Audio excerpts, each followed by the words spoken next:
My beloved child, listen to me in the deepest place of your heart. For what I am teaching you is not only how to look at people, nor merely how to discern who is sincere and who only passes through your life with gentle words. I am leading you into a holier maturity, the ability to recognize me amid the mixed voices of the world. There are sounds that seem very soothing yet carry no life. There are promises that stir your heart yet do not bring you closer to the light.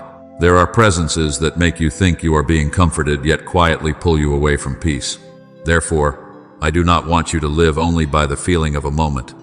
I want you to learn the difference between what merely moves your heart and what truly comes from me. As it is written, your ears shall hear a word behind you, saying, "This is the way, walk in it." Isaiah 30:21. I still speak to you, not through forceful noise, but through a gentle voice, strong enough to keep you from losing your way. My child, I know your heart is tender. I know that many times you have opened yourself with the hope that others would understand, cherish, and respond to the sincerity you offered. I do not blame you for loving deeply, nor do I rebuke you for believing with all your purity. A heart that knows how to love is not weakness. It is a garden I have placed within you where seeds of kindness, hope, and mercy can grow. But, beloved, a precious garden must have a holy fence, not so that you become cold, closed off, or suspicious of everyone, but so that the beauty within you will not be trampled by feet that do not know how to honor it. That is why my word still stands alive. Keep your heart with all diligence, for out of it spring the issues of life. Proverbs 4:23. I am not telling you to shut the door of your heart. I am teaching you who may enter, who should remain outside, and what must first be brought before me before you give your trust completely. There will be times when it hurts to realize that something is not what you once believed it to be. There may be someone you thought was a safe place, yet I allow the light to shine upon them, and you begin to see the emptiness within their words. There may be a connection you once treasured, but when I place my hand upon it, you begin to recognize that it is not leading you into life, but slowly draining your soul, little by little. Do not call that awakening a loss, for often, what I remove from your hands is the very thing that has been silently chaining you. Do not call the breaking of an illusion a failure, because when the veil falls, you are finally free to see with eyes that have been anointed. As the Lord has said, you shall know the truth, and the truth shall make you free. John 8:32. Truth may pierce your heart at first, but it does not come to destroy you. It comes to rescue you from what disguises itself as love, yet does not carry the nature of love. Remember Samuel when he was still a child in the temple? That night he heard a voice calling his name, but at first he did not recognize it as the voice of God. He ran to Eli, thinking the voice had come from a man, but after several times he was taught to answer, "Speak, for your servant hears." 1 Samuel 3:10. Do you see, beloved? Even one who was called from childhood still had to learn how to distinguish the voice of heaven from the voice of man. I do not condemn you for the times you have been mistaken. I am patiently training you. There are seasons when I allow you to hear many different voices, not to confuse you, but to mature you in discernment. The closer you remain to me, the clearer my voice will become. The more familiar you become with my presence, the less able counterfeit voices will be to deceive your soul, no matter how sweet they may sound. Therefore, do not be afraid of the process through which I am leading you. I do not place you among trials to watch you stumble. I place you within holy lessons to lift you beyond your former immaturity. You are no longer the one who must chase after every fluctuation within your heart. You no longer have to believe every emotion that rises within you as though it were the final voice of truth. Emotions may tell you what is moving inside, but only I can show you the path you must take. There are times when your heart wants to hold on, yet I say, let go. There are times when fear tells you to close yourself off, yet I invite you to step forward. There are times when loneliness makes you want to accept an impure connection, yet the Holy Spirit whispers that you are worthy of being preserved for something better. For God has not given us a spirit of fear, but of power and of love and of a sound mind. 2 Timothy 1-7. That soundness of mind is the grace that helps you love without becoming blind, trust without losing discernment, and open your heart while still standing in the light. I want you to understand this with your whole soul. Clarity does not make the love within you smaller. It makes that love purer. When you allow me to guard your heart, you do not become hardened in the way of the world. You become steady in gentleness, tender without being easily pulled away, kind without abandoning yourself. True love does not require you to be blind in order to prove your loyalty. True love does not force you to remain silent before what makes your soul uneasy. True love will have my peace as its witness, uprightness as its foundation, and enough light that you do not have to live in confusion. As it is written, the wisdom that is from above is first pure, then peaceable, gentle, willing to yield, full of mercy. James 3:17. What comes from me does not merely move your emotions. It also makes you purer, more peaceful, and nearer to me. So when I open your eyes to see clearly a person, a circumstance, or a bond, receive it as mercy, not as punishment. I love you too much to let you be led away by appearances. I guard you too deeply to let you keep entrusting your soul to places that do not know how to preserve it. I do not want you to live in suspicion, but neither do I want you to live in unguarded innocence. There is a holy balance I am teaching you. A heart open to what is good, yet closed to deception. Mercy always ready to forgive, yet wisdom knowing how to set boundaries. Faith still pure, yet no longer enchanted by what is empty. Stay close to me, my beloved child. Bring every emotion, every relationship, every decision, and every inner calling before my presence. Do not rush to give an answer simply because your heart is stirred. Do not rush to step in simply because a door has opened. Not every open door is opened by me, and not every delay is a refusal. There are times when I hold you back because there is still something ahead that you cannot yet see. There are times when I slow you down so you will not enter a place that would wound you. There are times when I allow something to be exposed, not so that you become bitter, but so that you may be protected before it is too late. The Lord shall preserve you from all evil. He shall preserve your soul. Psalm 121:7. I do not only keep your body from danger, I also keep your heart from invisible chains. And now walk in peace. Not the peace of one who understands everything, but the peace of one who knows they are being led. I am with you in every new realization, every act of letting go, every moment when you choose to listen to my voice instead of the voice of fear or passing desire.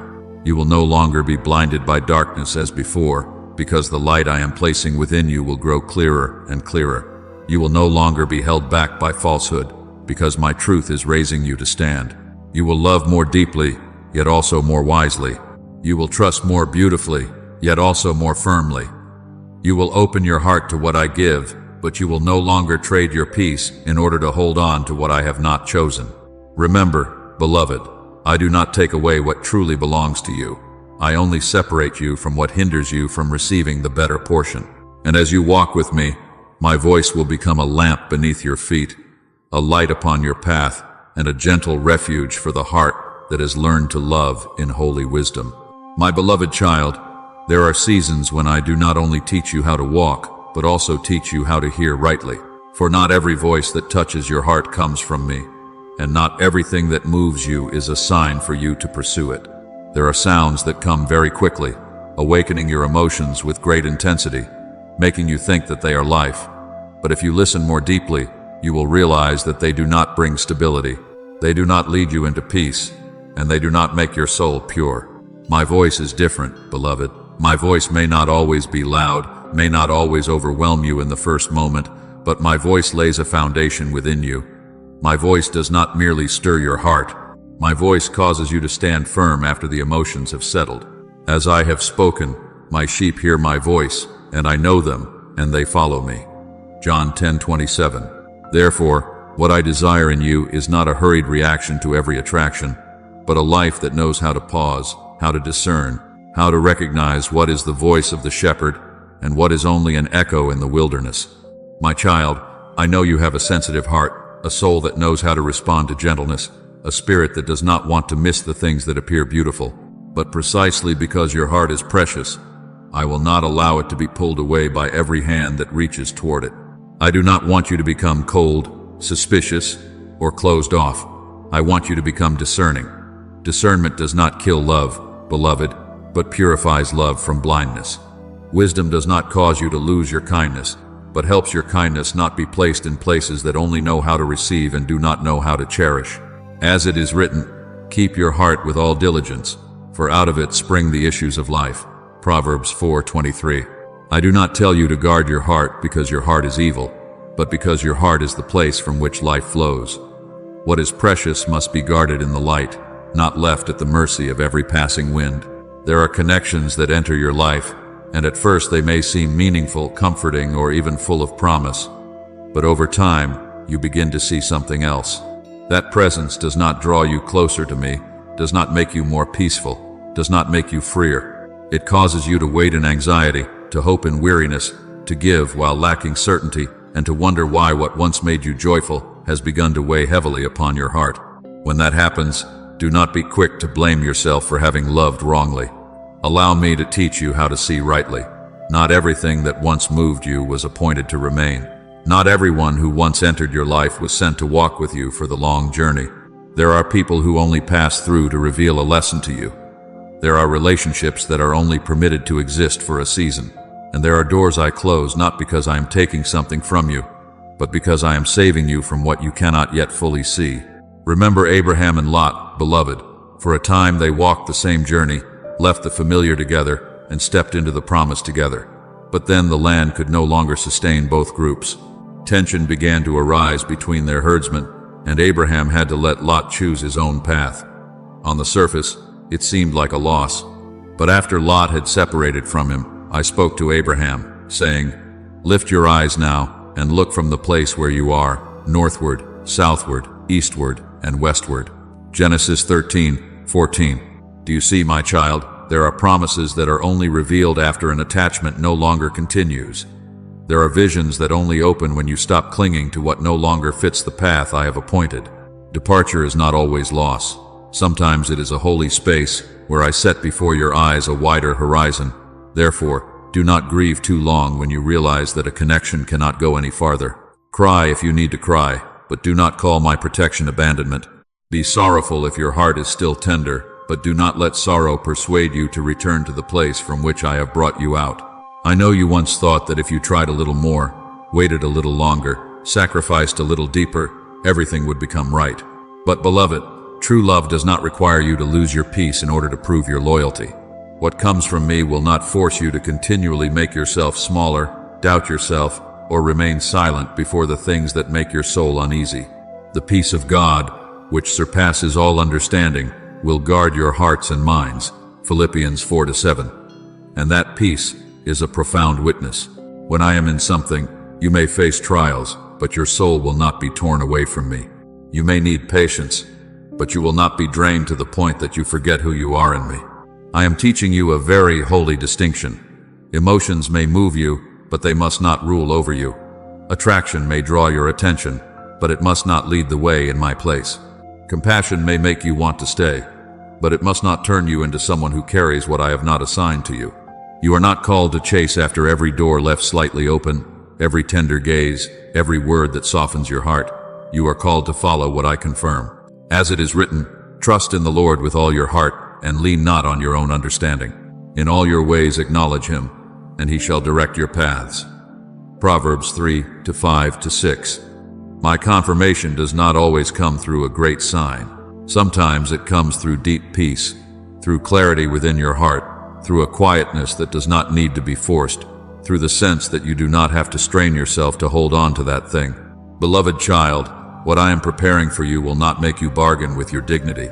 What I give will not require you to lay your peace upon the altar of the fear of loss.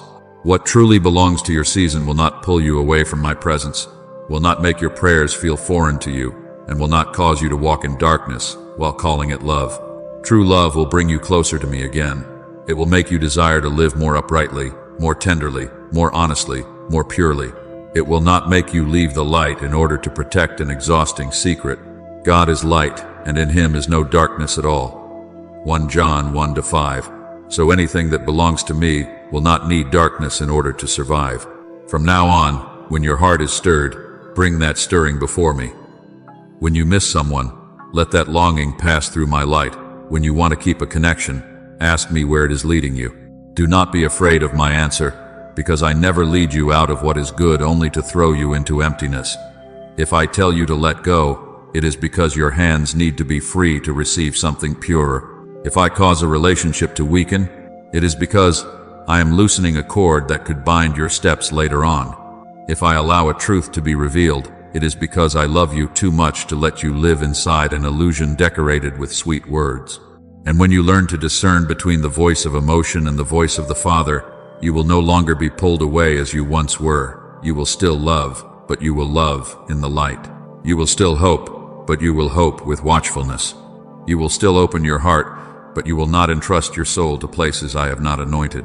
Your steps will become slower but surer, softer but stronger, quieter but filled with greater authority. I will place within you a deep steadfastness, not because you know everything that will happen, but because you know who is leading you. Go in peace, my beloved child.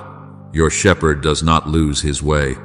And when you recognize my voice, no counterfeit call will have enough authority to draw you far from the pasture I have prepared for your soul. My beloved child, I have heard the questions you hide in the darkness, the sighs you never turn into words, the times you have looked upward through tears and wondered why your heart must keep passing through encounters that make it hope and then hurt again.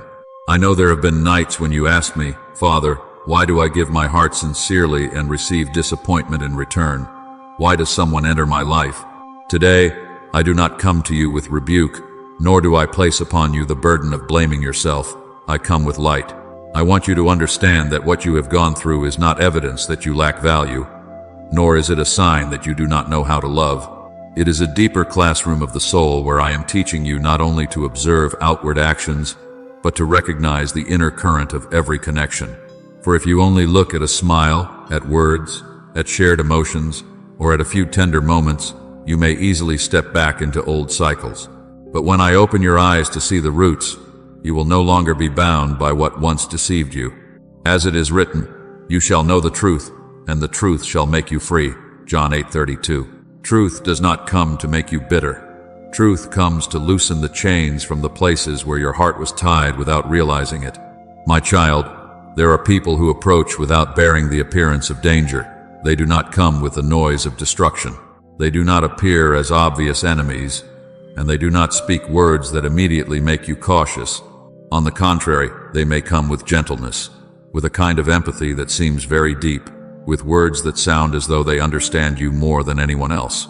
But beloved, not every form of understanding comes from holy love.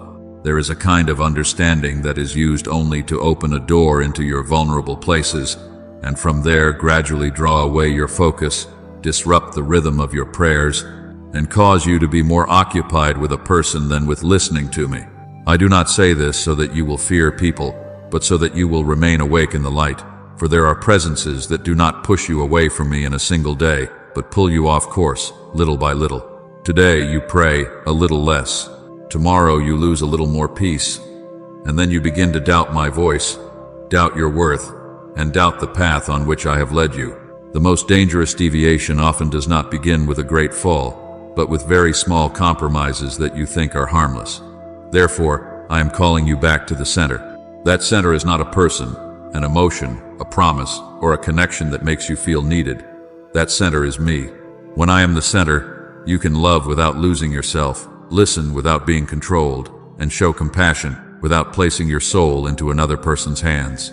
When I am the center, you will be able to distinguish what is true support from what is dependence dressed in the garments of care. Guidance that comes from me will not make you blurry within yourself.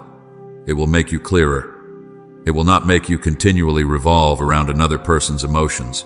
It will bring you back to the deep peace where I dwell. As it is written, trust in the Lord with all your heart, and lean not on your own understanding. In all your ways acknowledge him, and he shall direct your paths. Proverbs 3:5-6.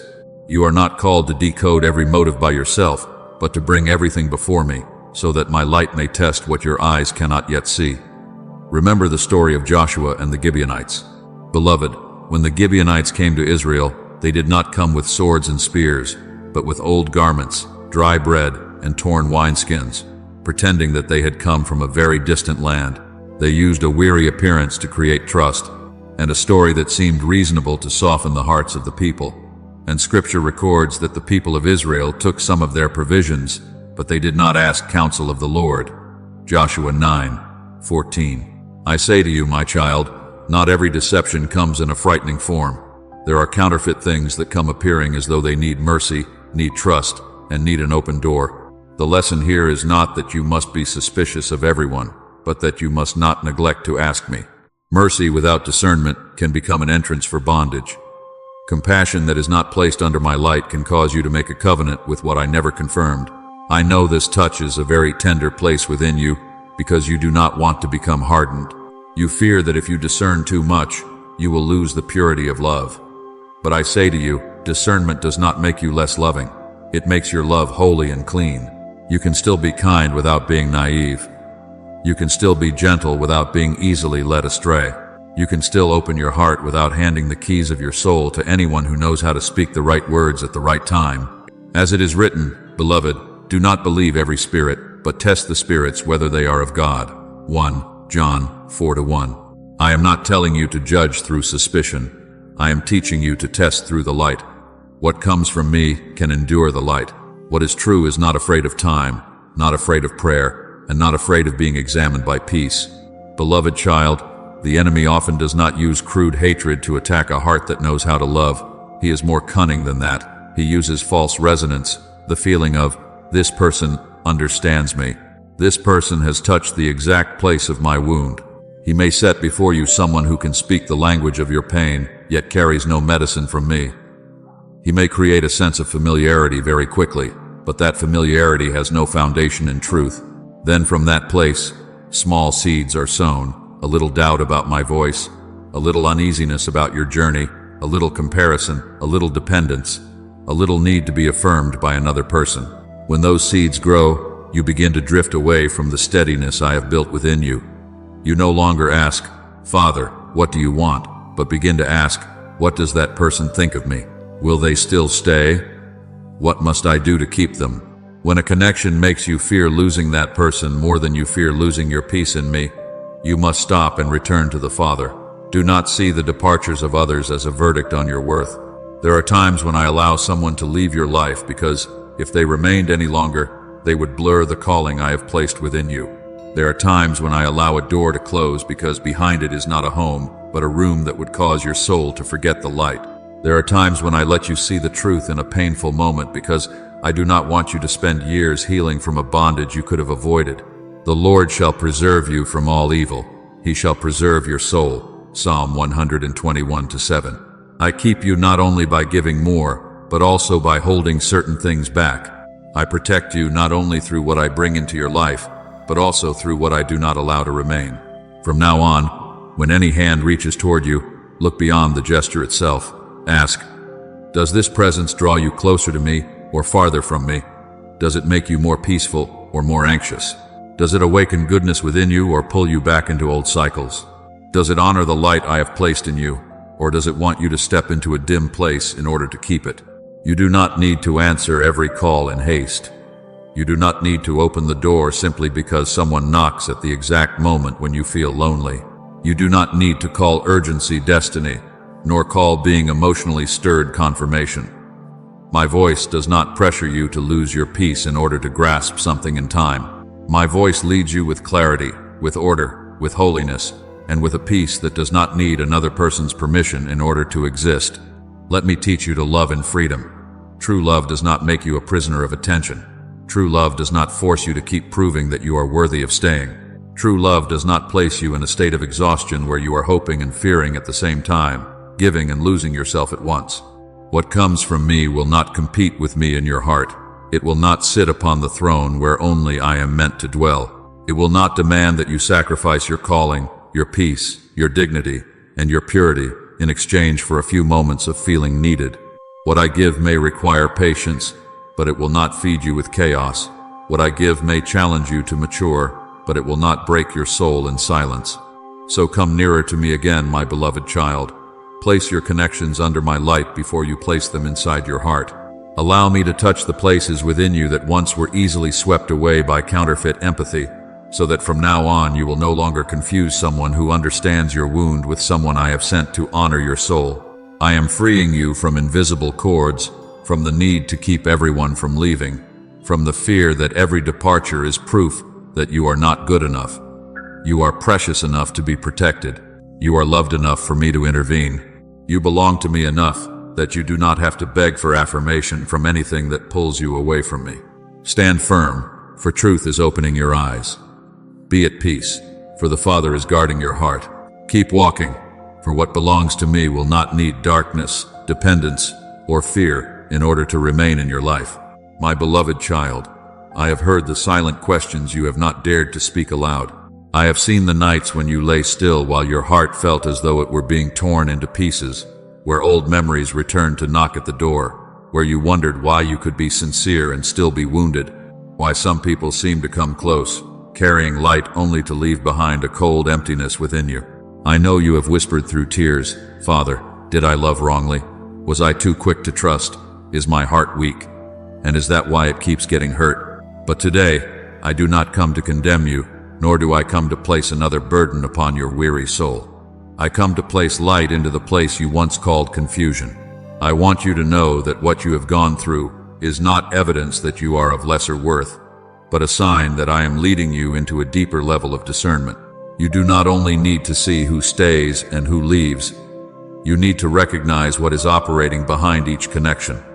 For if you only look at outward behavior, you can easily be pulled back into old cycles. But when you allow me to open your eyes to see the roots, you will begin to step into freedom. As it is written, "You shall know the truth, and the truth shall make you free." John 8:32. That truth does not come to make you bitter, but to loosen from you the invisible cords that have quietly held you back for too long.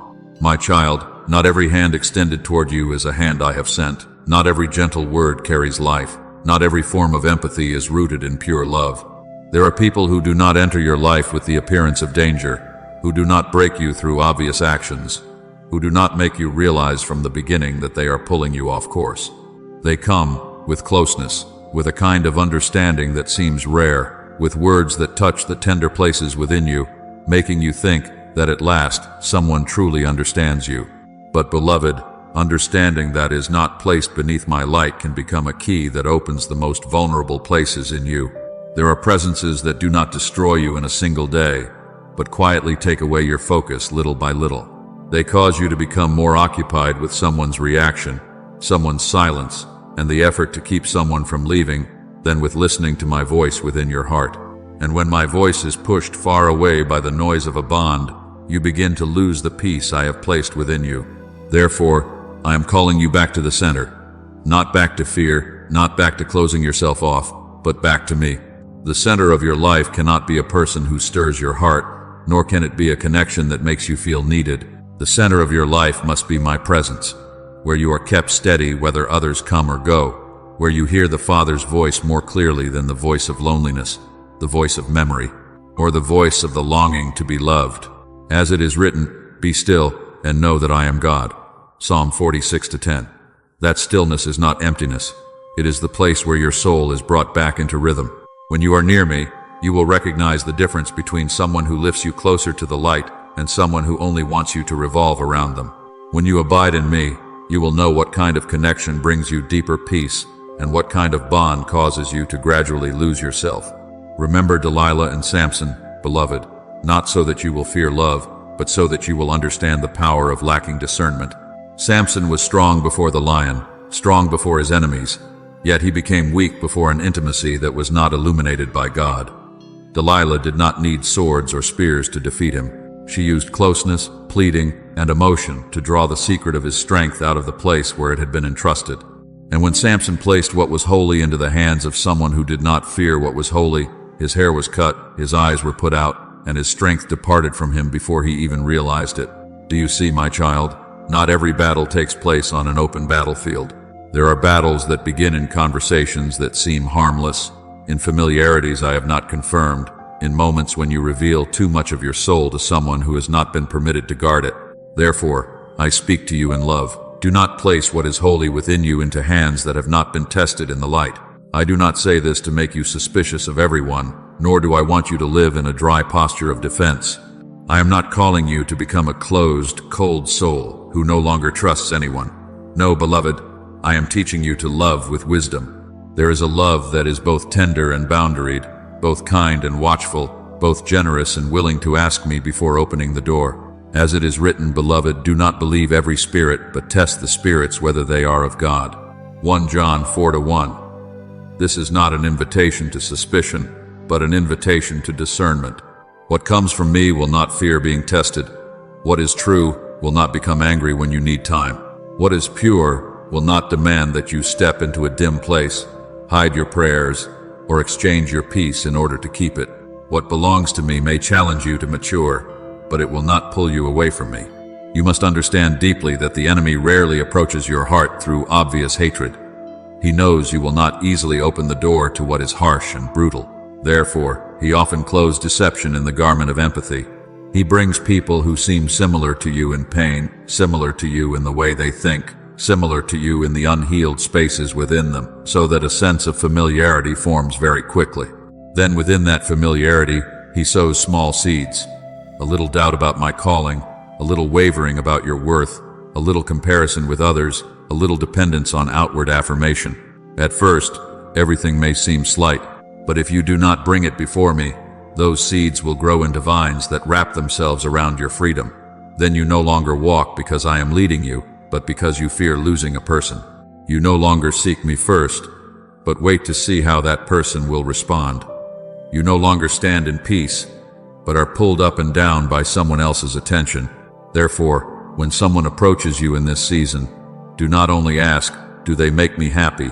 Ask more deeply, does this presence bring me closer to me or draw me farther away from me? After speaking with them, is my heart brighter or heavier? Am I encouraged to become purer, freer, and more steadfast?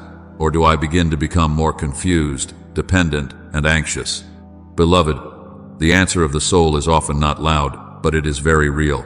The peace I give is not a passing emotion. It is a guard standing at the gate of your heart. As it is written, the peace of God which surpasses all understanding will guard your hearts and minds. Philippians 4-7. When peace departs, do not be quick to ignore it. When your heart keeps being stirred without being led into clarity, stop and bring that matter before me. Do not grieve too long when I show you that a connection cannot continue. I know departure can make you sorrowful, especially when you have hoped, prayed, and believed that it was what you had been waiting for. But there are doors I close not because I want you to be lonely, but because behind those doors are cords that would bind your feet in the future. There are people I do not allow to remain, not because you are unworthy of being loved, but because they cannot preserve what I am building within you. There are separations that feel painful. The Lord shall preserve you from all evil. He shall preserve your soul. Psalm 121-7. I guard you not only from what you can see as dangerous, but also from what you once thought was safe. From today onward, I want you to stop calling every departure a failure. Some departures are answers. Some empty spaces are mercy. Some moments when you are not chosen by people are the very moments when I am choosing you again for my purpose. You do not need to hold on to anyone by losing your peace, losing your calling, or losing the purity of your heart. What truly comes from me will not require you to move away from me in order to keep it. True love does not compete with me for the throne of your heart. It honors my place, brings you back to me, causes you to pray more deeply, live more uprightly, and love more fully in the light. If a connection makes you hide me in the background, then it cannot be what I desire to place in the foreground of your life. Walk in peace, my beloved child. I am not taking love away from you. I am purifying love within you. I am not separating you from people. I am freeing you from bonds disguised as familiarity. I do not want you to live in fear, but in holy watchfulness. From now on, let every hand that reaches toward you pass through my light before it touches your heart. Let every sweet word be tested by my peace before you believe it is destiny. Let every form of empathy be placed at my feet before you call it connection. For you are my child, not an object for anyone to hold carelessly. Your soul belongs to me. Your journey rests in my hands. And what I have prepared for you will not need darkness, dependence, or fear in order to remain. Listen to me. Stay near to me, and you will recognize this when truth opens your eyes. No deception will still have enough authority to lead you away from the bright path the Father has set before you. My beloved child, there are things you think are losses, but in my hands they are silent preparation. There are people who leave and make your heart feel empty, connections that fracture and make you feel as though you are being left alone. Doors that close can cause you to wonder whether you are losing something precious. But I speak to you with the tenderness of a father and with the certainty of the one who knows the road ahead. You are not being made smaller. You are being reordered into proper alignment. The season before you cannot carry the old cords, the old dependencies, the connections that disturb your soul and keep you from hearing my voice clearly. If you step into what I have appointed while still carrying what does not belong to that journey, those very things will become a weight upon your shoulders, noise within your mind, invisible hands pulling you back when I call you forward. Therefore, when I prune, do not be quick to call it punishment. As it is written, every branch that bears fruit, he prunes that it may bear more fruit. John 15:2. Pruning is not a sign that I have abandoned you, but evidence that I see in you a season of greater fruitfulness. My child, what I am doing is not only taking place in your outward circumstances. I am not merely changing the people around you, closing a few pathways, or exposing what had once been hidden. I am training the way you feel, the way you discern, the way you recognize the deeper movements behind words and actions. In the past, you may have simply listened to what someone said and believed the softness of their words. You may have looked at a beautiful gesture and thought it was a sign of safety. But now I am awakening within you a spiritual sensitivity, so that you do not only hear with your ears, do not only see with your eyes, but learn to recognize the atmosphere operating behind a presence. There are people who come near you, and their words may be sweet, yet afterward your soul becomes heavy, your prayers grow weaker, and the light within you seems covered by an unnamed mist. There are also people who do not say much, yet their presence reminds you of me and makes your heart more upright, more peaceful, more pure. Therefore, when peace leaves your heart, do not treat it as a small thing. As it is written, the peace of God, which surpasses all understanding, will guard your hearts and minds through Christ Jesus. Philippians 4:7. That peace is the guard I have placed at the gate of your heart. When that guard speaks, you must stop and listen. I know your heart carries kindness. I know you easily sympathize, easily want to help, easily become tender before the pain of others. That is not wrong, beloved, for mercy is part of the beauty I have placed within you. But I must also teach you that a gift, if it is not guarded by wisdom, can become a place where others enter to take advantage. Goodness that is not led by me will leave you exhausted from carrying things I never assigned to you. Mercy without boundaries will turn you into a place where others pour out all their chaos, while your own soul slowly runs dry of life. I am not telling you to stop loving, not telling you to become cold, not telling you to be suspicious of every hand extended toward you. I am only teaching you to love according to the order of the kingdom of heaven. As my only begotten Son has spoken, be wise as serpents and harmless as doves. Matthew 10:16. Innocence keeps you from wickedness, but wisdom keeps you from being led astray. Gentleness makes you resemble me, but discernment helps you not place what is holy into places that do not know how to honor what is holy. Remember Nehemiah, beloved, when I placed it in his heart to rebuild the wall of Jerusalem. That work did not only require labor, it required watchfulness. Sanballat and Geshem repeatedly sent messengers inviting him to come down to the plain of Ono to meet with them. The invitation sounded harmless, but Nehemiah recognized that what stood behind that invitation was not peace, but a scheme to pull him away from the work I had assigned to him. He answered, I am doing a great work so that I cannot come down. Nehemiah 6:3. Do you see, my child? Not every invitation deserves your response. Not every meeting requires your presence. Not every pull is an opportunity. There are voices that only seek to bring you down from the wall I am telling you to build. In the season where I am preparing you, you must learn to say no to what draws you away from your holy assignment, even when it comes in a polite, attractive, or seemingly reasonable form. Therefore, when the things around you begin to crack, do not panic. Do not rush to repair every fracture if I am the one allowing it to be exposed. There are structures that seem stable but are built on dependence. There are connections that seem close but survive on anxiety. There are habits that seem harmless but silently keep you in old cycles. I am shaking things not to destroy you, but so that what is not true may fall away, and what comes from me may remain standing. As it is written, that the things which cannot be shaken may remain. Hebrews 12:27. The shaking of this season is purification. It reveals what has roots in me, and what only clings to you through emotion, habit, and the fear of loss. Beloved child, do not try to hold on to what I am removing from your hands. Do not use your own strength to save a connection from which I have withdrawn grace. Do not ask me to restore what I am using, through its very breaking, to protect you. There are things that if you keep them through stubbornness, you do not keep a blessing, you only keep a burden. There are paths that appear right, reasonable, and appealing, yet in the end they lead you into weariness and darkness. As it is written, there is a way that seems right to a man, but its end is the way of death. Proverbs 14:12. Therefore, I am calling you to trust my long-range guidance more than your immediate emotions. Your emotions may weep when a door closes, but a soul taught by me will bow its head and say, Father, you see what I do not yet see. You know what I do not yet know, and you love me too much to let me enter a place that would lead me astray. I am bringing you into a more ordered life, not the dry order of mere rules, but the holy order of peace. In that order, you will no longer give your heart simply because you are lonely. No longer open the door simply because you are receiving attention. No longer call chaos passion. No longer call dependence love. You will learn to pause before responding, to ask me before entering, to observe the fruit before placing your trust. Therefore, by their fruits you will know them. Matthew 7:20. So do not only look at the flowers that bloom in the first moment. Look at what that thing produces in your soul over time. Does it produce peace or anxiety, purity or concealment, nearness to me or distance from prayer, strength in truth or weakness through dependence? These questions do not cause you to lose love. They protect love from being mixed with what does not belong to me. Let me prune, beloved. Let me remove from you the cords that seem gentle, yet have been binding your steps. Let me quiet the noise that has kept you from hearing my word clearly.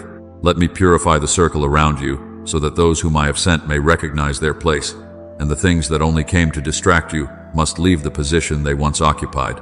I am not impoverishing your life. I am making it pure. I am not taking love away. I am setting love in its proper order. I am not leaving you in emptiness. I am creating a holy space where what is new can be sown without being choked by old roots. So, continue walking with steadfastness. When something falls away, do not be quick to bend down and pick it up if I have not told you to pick it up. When a relationship begins to weaken, do not use fear to force it back to life. When peace warns you, do not ignore it simply because the outward words still sound pleasant. I am leading you out of confusion and bringing you into a season of fruitfulness. You will not need to trade your peace in order to keep what I give. You will not need to leave the center, which is me, in order to enter what belongs to me. What I am preparing will align with the purity I am building within you, with the calling I have placed upon you, and with the season I am opening before you. Trust me, my beloved child, for the hand that prunes is also the hand that upholds. The one who removes what is unnecessary is also the one preparing you for a season of greater, deeper, brighter fruitfulness, filled with more life in me. My beloved child, among the tangled paths of the world, you will encounter many things that bear the appearance of love. There are words wrapped in gentleness, glances that make you feel seen, gestures of care that soften your heart, and presences that arrive at the very moment of your weakness, making you think they are the place where your soul may finally rest. But I want you to hear this deeply. Not everything soft comes from me, and not everything that moves you carries life. There are garments of love placed over impure intentions. There are hands extended not to lift you up, but to hold you back. There are gentle voices that do not shatter you immediately, but quietly pull you away from the holy center where I am keeping you in peace. Therefore, I do not only teach you to hear with your ears, see with your eyes, or respond with emotion. I teach you to listen with your soul, discern by the light, and bring everything that touches your heart back before me, before you call it love. My child, maturity is not when you no longer trust anyone, but when you know how to place everything under my light before giving your heart. I do not want you to live in bitter suspicion, but neither do I want you to live in a naivety that causes your soul to be wounded again and again. When a word stirs you, do not be quick to drink it in as living water. Bring it beside me and ask, Father, what is the source of this? Does it come from truth or from lack? Does it bring me closer to you, or does it only make me more occupied with a person? As it is written, Beloved, do not believe every spirit, but test the spirits whether they are of God. 1 John 4:1. That testing is not coldness, nor is it a lack of love. It is the sign of a soul that has been trained, no longer handing over the authority to lead its life to every sound, that knows how to call its loneliness by name. Understand this, beloved. True love always opens space for freedom. It does not suffocate your breath, does not force you to live in the fear of loss, does not make you shrink your calling in order to fit another person's insecurity. Love that comes from me will not fight for the throne of your heart, will not want you to place it before my presence, and will not make you choose between peace and attachment. It will lift you to stand upright in the light, remind you that you belong to me before you belong to anyone else, and cause your life to bear purity, courage, gentleness, and steadfastness. As it is written, where the Spirit of the Lord is, there is liberty. 2 Corinthians 3:17. Therefore, anything that gradually causes you to lose freedom, lose the voice of prayer, lose peace in your mind and clarity in your soul, stop and recognize this. That thing does not carry my breath.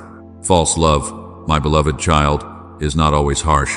Many times, it is very skillful, very willing to listen, very able to appear at the exact moment when you feel empty.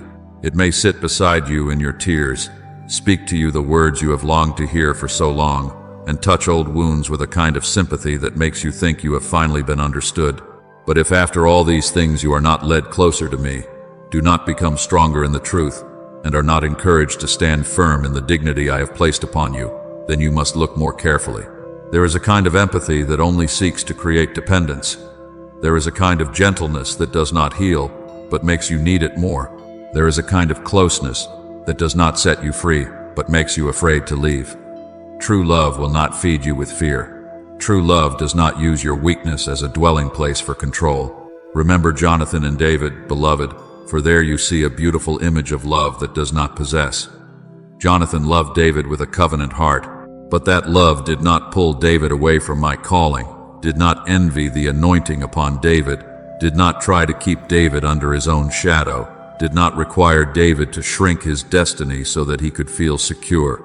On the contrary, Jonathan protected David, encouraged David, and accepted that my hand was leading his friend into a greater path. That is love with freedom, love that fears me, love that does not stand between you and your purpose. In the same way, what comes from me will not fear your growth, will not fear that you hear my voice more clearly, will not fear that you step into the light. The counterfeit is different.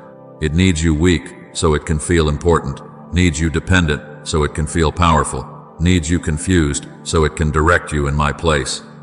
I speak these words to you not so that you will withdraw from every relationship, but so that you will enter them with holy wisdom. You can love, but love in the light. You can show compassion, but do not let compassion become a bridge that carries you into bondage. You can listen, but do not let another person's voice become louder than mine within your heart. You can give, but do not give the deepest parts of your soul to someone who has not been tested by time, truth, and peace. As it is written, keep your heart with all diligence, for out of it spring the issues of life. Proverbs 4:23. Guarding your heart does not mean burying your heart. Guarding your heart means placing the gate of your heart under my watch, so that what belongs to the light may enter, and what carries darkness must remain outside. Beloved child, learn to look at the fruit, not only at the words. A person may speak of love, but what does their presence produce within you after being near them? Is your heart brighter or heavier? Do you find yourself wanting to pray more or hiding from me more? Are you lifted into purity or pulled into murkiness? Are you free to be yourself in me, or must you shrink, remain silent, and endure pain in order to preserve that closeness? As it is written, a tree is known by its fruit. Matthew 12:33. I do not want you to be enchanted by flowers that bloom in the first moment. I want you to discern what is produced over time. For words can be decorated, gestures can be rehearsed, but the final fruit will reveal the source. When peace within you departs, do not take it lightly. When your soul keeps sensing that something is not right, even though everything outwardly appears correct, do not quickly force yourself into silence. I often warn you, not with thunder, but through a very gentle, holy unease within your heart. I may cause you to slow down when you want to move quickly, cause you to ask questions when you want to believe immediately, and allow you to feel a pause when emotion is urging you forward. That is not weakness. That is protection. I do not want the unhealed emptiness within you to decide who is allowed to enter your life. I want my presence, my word, and my peace to be the scale by which all things are weighed. Therefore, from now on, when anything clothed in the appearance of love comes near you, bring it into the place of prayer. Do not be afraid of waiting. What is true will not disappear simply because you need time to discern. What comes from me will not become angry when you set healthy boundaries. What is pure will not pressure you to hurry. will not force you to hide the light, and will not make you feel guilty for wanting to preserve your peace. If a love can only exist when you lose your freedom, then it is not the love I give. If an attachment requires you to move away from me in order to keep it, then you must let it go. If a hand is gentle only when you are dependent, but becomes uneasy when you are strong, then that hand was not sent to lift you into my purpose. Hear me, my beloved child. I am not taking love away from you. I am restoring love to its holy nature. I am not closing you off. I am making you purer, more watchful, and freer. I do not want you to fear closeness. I want you to discern between closeness that heals and closeness that possesses. What I am preparing for you will not require you to trade your soul in order to be kept. It will not draw you away from the center, which is me. It will cause you to bloom in the light, mature in peace, and walk with a heart that is both tender and steadfast. Stay near me, ask me, and allow me to test everything before you call it love. For when I am the one guarding your heart, no counterfeit can use gentleness to bind you, and no darkness can wear the garment of love and keep your eyes covered forever. My beloved child, let your heart become still for a little while. For I want to speak to you about something very subtle, something your eyes do not always recognize immediately. There are forms of love that do not come to wound you in an obvious way. They do not knock you down in a single day, but cause you to forget how to stand firmly in me. They do not steal your voice through violence, but gradually train you to seek outward affirmation before returning to the place where I am speaking. They may help you when you are weak, yet not rejoice when you become strong. They may stay near you when you weep, yet become uneasy when you begin to heal. They may make you feel needed, cared for, and kept. But if that does not lead you into freedom, does not cause you to mature in truth, and does not bring you back closer to me, then you must stop and look carefully. True love does not nurture weakness in order to keep influence over you. True love lifts you up so that you can stand firmly in the light, even when no one is beside you but me. My child, I do not blame you for once leaning on hands that made you feel safe. I know there were seasons when you were so weary that even one gentle word was enough to make you want to believe it was a refuge. I know there were empty places within you that made you more likely to open the door to attachments that came quickly, said exactly what you needed to hear, and touched the very wound you were hiding. But today I do not bring this up to make you ashamed.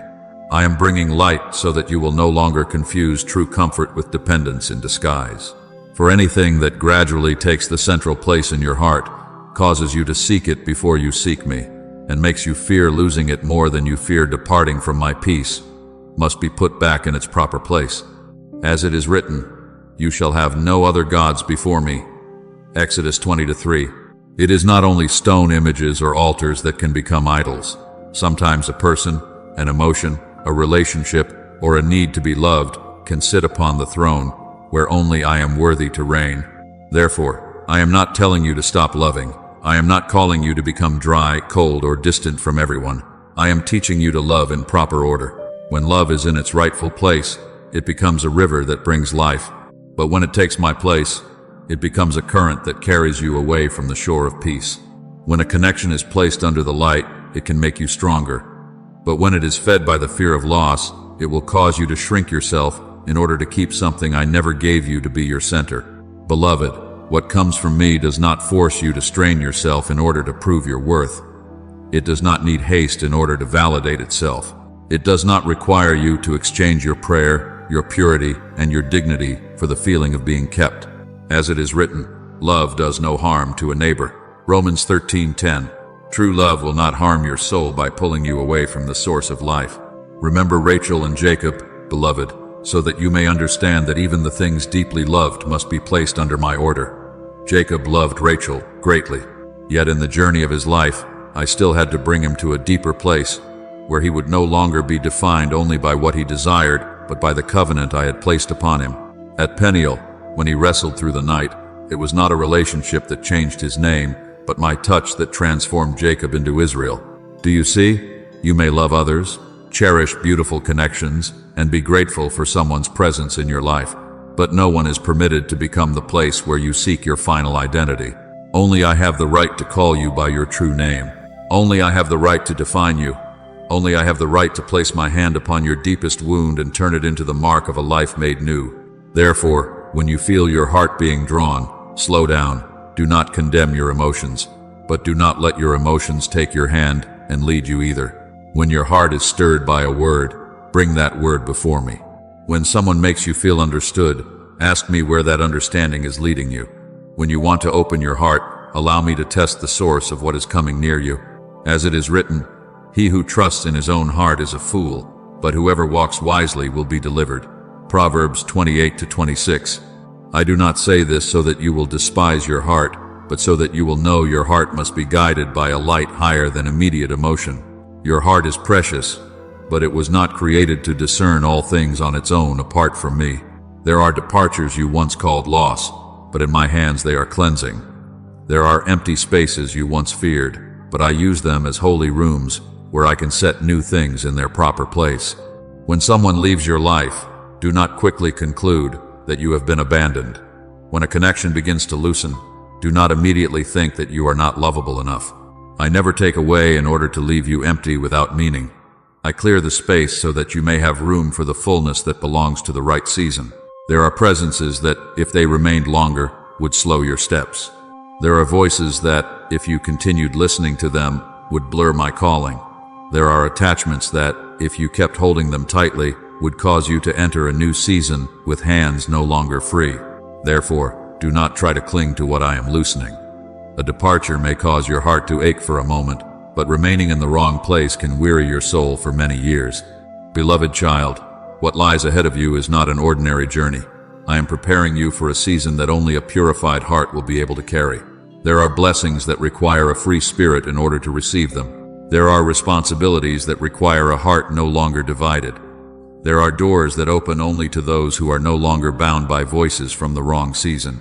Therefore, every lesson about departure, every time you are taught how to discern, every moment you choose to return to me instead of running after the fear of loss, is training the eyes and ears of your soul. As it is written, all things work together for good to those who love God. Romans 8:28. Even what you do not yet understand, even the silence that confuses you, even the closed door that leaves you breathless with sorrow, is being placed by me into a wider picture that you have not yet seen in full. I want you to learn this freedom. You can love without becoming dependent, care without losing your center, and be with others without placing them in my position. When you are in me, you will not need a love that causes you to forget who you are. You will no longer chase attention. You will no longer call exhausting attachment destiny, no longer call possession devotion, no longer call the fear of losing someone proof of deep love. True love does not make you smaller. It helps you bloom in the light. True love does not draw you away from my word. It makes you want to hear me more clearly. True love does not keep you through pressure. It walks with you in freedom because it knows that you belong to me first. So my child, return to me in all things. When your heart is troubled, return. When you are drawn toward something, return. When a relationship leaves you confused, return.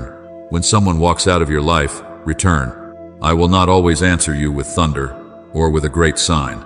Often I answer with a deep clarity, with a peace that cannot be imitated, with a gentle yet certain restraint, with a light that lets you know what must be released and what may remain.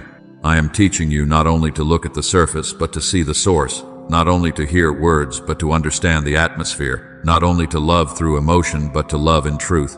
And when you walk this way, no love placed wrongly will have enough authority to replace what I have appointed for you.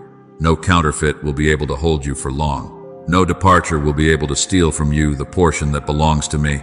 Be at peace, my beloved child, for I am clearing the way, guarding, purifying, and preparing for you a fullness that does not need chains in order to exist, does not need fear in order to cling, and will never pull you away from the Father's heart.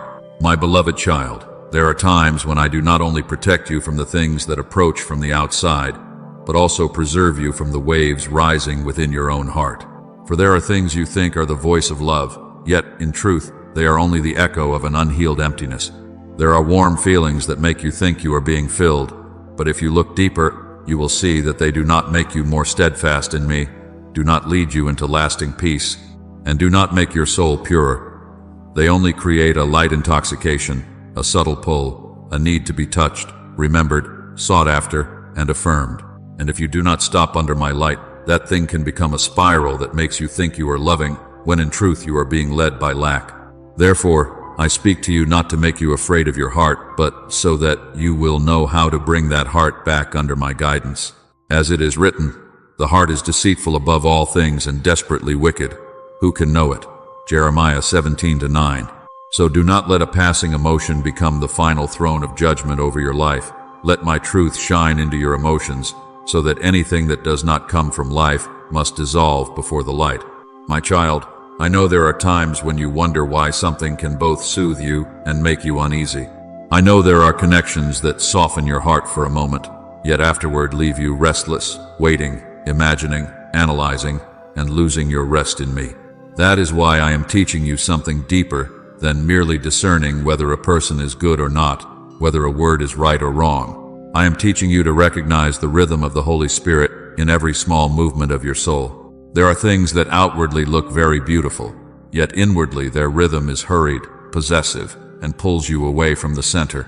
There are also things that do not appear impressive outwardly, but when they come, your heart becomes still, your mind becomes clearer, and you feel yourself being led closer to me. As it is written, the wisdom that is from above is first pure, then peaceable, gentle, willing to yield. James 3:17.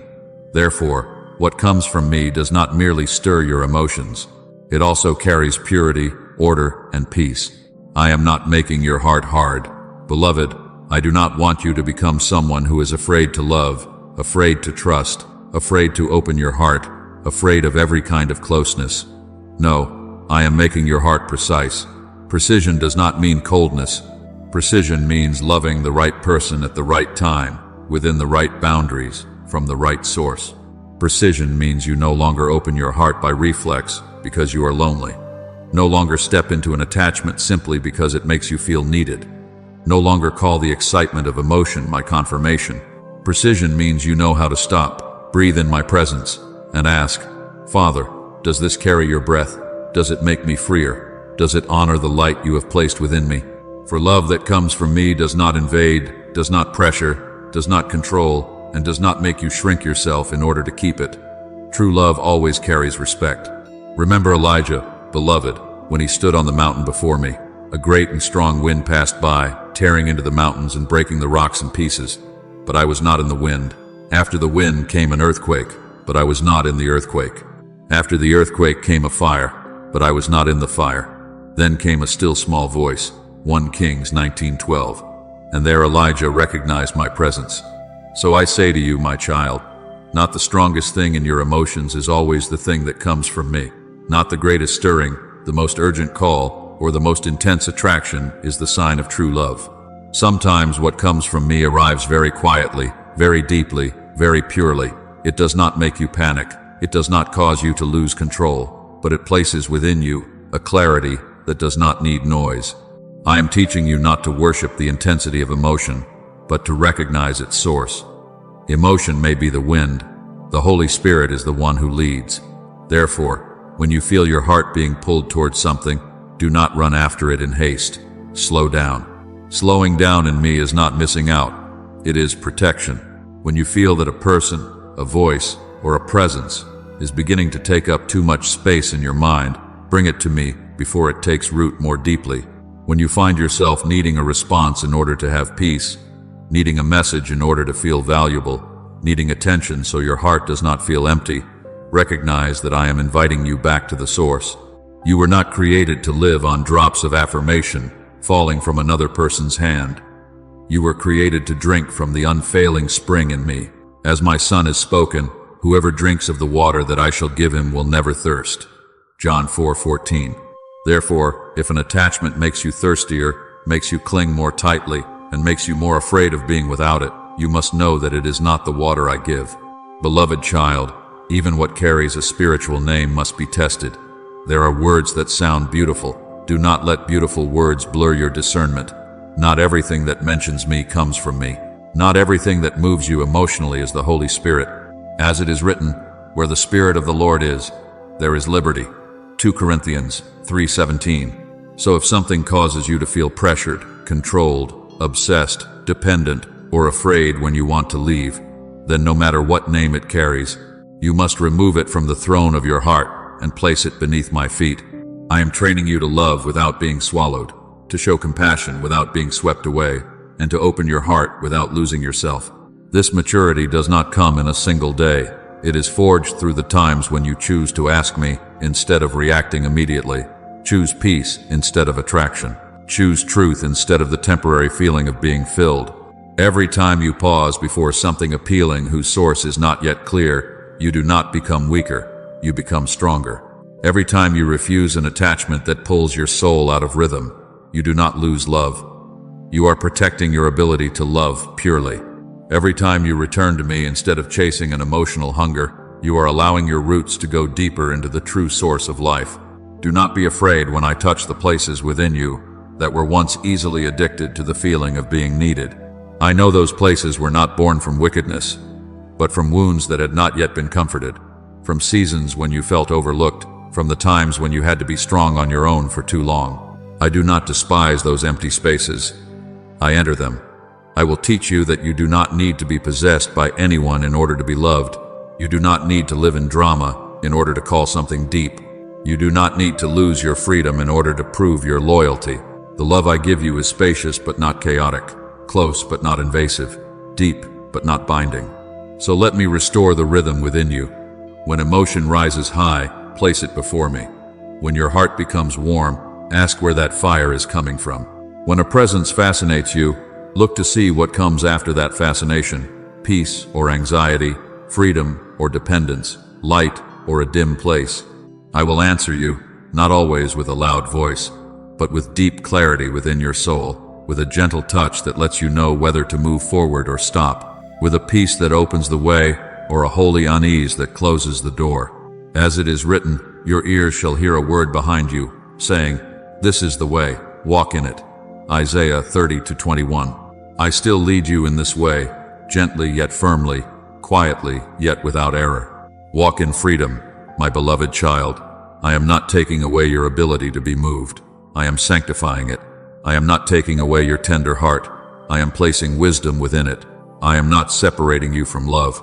I am bringing you into true love, where you are no longer carried away by emotional thirst, no longer confuse possession with care, and no longer call dependence a sacred bond. You will learn to love in truth, to hear in the Holy Spirit, to see in the light, and to stand in me with a heart that is both tender and strong. When you are in my rhythm, no counterfeit feeling can lead you for long. No warmth from a wrong source can replace my peace, and no love that costs you your freedom can claim to be what I have appointed for you. My beloved child, hear me speak to you with tenderness, but also with the solemnity of a father. For the things you have just passed through were not meaningless waves drifting across your life. Not one of your tears has been wasted. Not one confusion has escaped my sight, and not one wound is beyond my ability to use in building a deeper foundation within you. You once thought those collisions came only to exhaust you, that the times you discerned wrongly came only to make you ashamed, and that fractured connections came only to prove how easily you could be hurt. But I say to you, no, beloved, I have used the very places where you felt weak to train your spiritual senses. I have used the moments when you were almost pulled off course to teach you to recognize my straight path. I have used the mixed voices so that the ears of your soul could learn to distinguish what is merely the echo of emotion from what is the call of the Holy Spirit. As it is written, solid food belongs to those who are of full age, that is, those who by reason of use have their senses exercised to discern both good and evil. Hebrews 5:14. Therefore, what you have gone through is not useless depletion, but a holy training ground where I am making you mature, my child. Discernment is not a secondary gift placed on the edge of your journey. It is a pillar of the authority I am forming within you. No one can enter true restoration while still being unclear about the things that disguise themselves as light. No one can carry what is holy without learning to recognize what pollutes the flow. No one can be entrusted with more while still allowing their goodness to be led by haste, pity without light, or the need to be needed by others. I do not want you to have only a soft heart. I want that heart to be anchored in wisdom. I do not want you to have only kindness. I want that kindness to be led by the Holy Spirit. For unguided goodness can open the door to confusion, but goodness placed in my hands will become healing oil. Mercy without discernment may cause you to carry things I never assigned to you, but sanctified mercy will know when to support, when to pray, when to step back, and when to entrust another person into my hands. I am building you from within. Beloved, before I reveal something greater outwardly, many times you have wanted to see quick results, wanted to understand why certain doors closed, why some people could not continue, why I allowed certain things to fall from your hands even though you once thought they were important. But do you know this? A tall house does not begin with a radiant roof. It begins with a foundation buried deep beneath the ground. No one applauds the foundation. No one sees it on the day of dedication. Yet it is the very thing that determines whether the house can stand when strong winds blow. In the same way, what I am doing within you is often so quiet that you may think nothing is changing. But beneath those silent days, I am laying down steadfastness, watchfulness, purity of motive, clarity in hearing, and precision in the way you open your heart. As it is written, through wisdom a house is built, and by understanding it is established. Proverbs 24:3. Therefore, I do not merely want your life to be built, I want it to be built in a way that endures. Remember Solomon when he was still young and was placed before a responsibility beyond human strength. When I appeared to him in a dream and said, "Ask, what shall I give you?" he did not first ask for riches, did not first ask for vengeance, did not first ask for fame, but asked for a listening heart to discern between good and evil and to govern my people rightly. Because he asked for this, I not only gave him wisdom, but also added the things he had not made the center. Do you see, beloved? True authority does not begin with outward power. It begins with an inward heart that knows how to discern.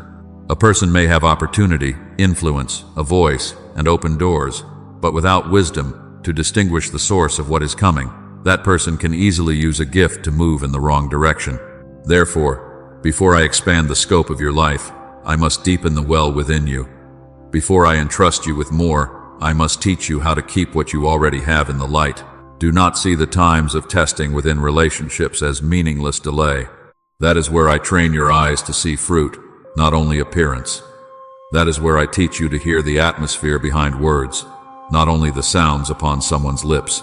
That is where I help you recognize that not everyone who praises you lifts you up. Not everyone who needs you has been assigned to you by me, and not everyone who moves your emotions belongs to your journey. There are things that look right. There are forms of closeness that look pure. There are gentle words that look sincere. Therefore, I will not allow you to keep living by reaction. I am teaching you to live by recognition. I will not leave you to follow only what your heart wants in a moment. I am teaching you to wait until my peace bears witness. Perhaps you have blamed yourself because there were times when you did not discern correctly. But I do not call you a failure. Beloved, I call you one who is being trained. A child learning to walk is not abandoned by the father because they stumble. They are lifted up, held by the hand, and taught how to place their feet more firmly. You are the same.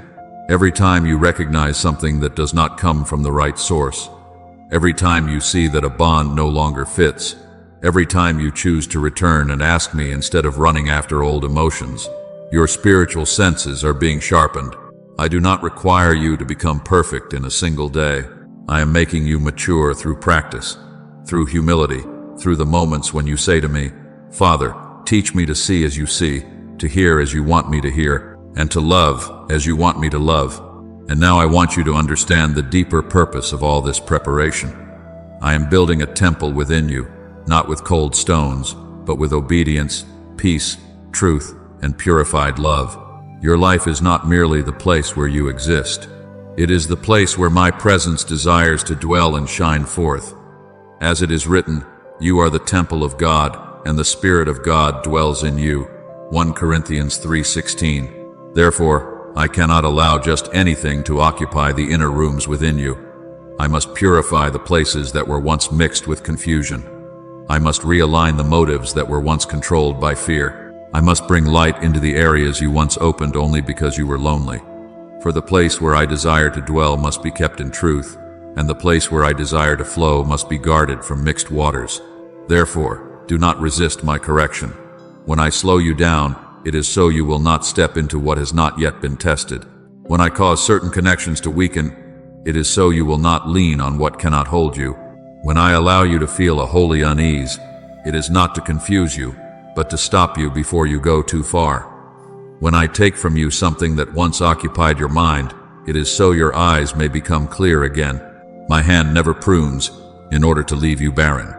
I prune so that you may bear more fruit, deeper fruit, pure fruit. What I remove cannot compare with what I am preparing. What I close cannot be greater than the road I am opening. What I allow to fall away cannot be more precious than the steadfastness I am building within you. Stand still within this teaching. My beloved child, do not be too quick to desire a greater entrustment when the foundation within you still needs to be strengthened. Do not despise the small lessons, for they are what form great authority.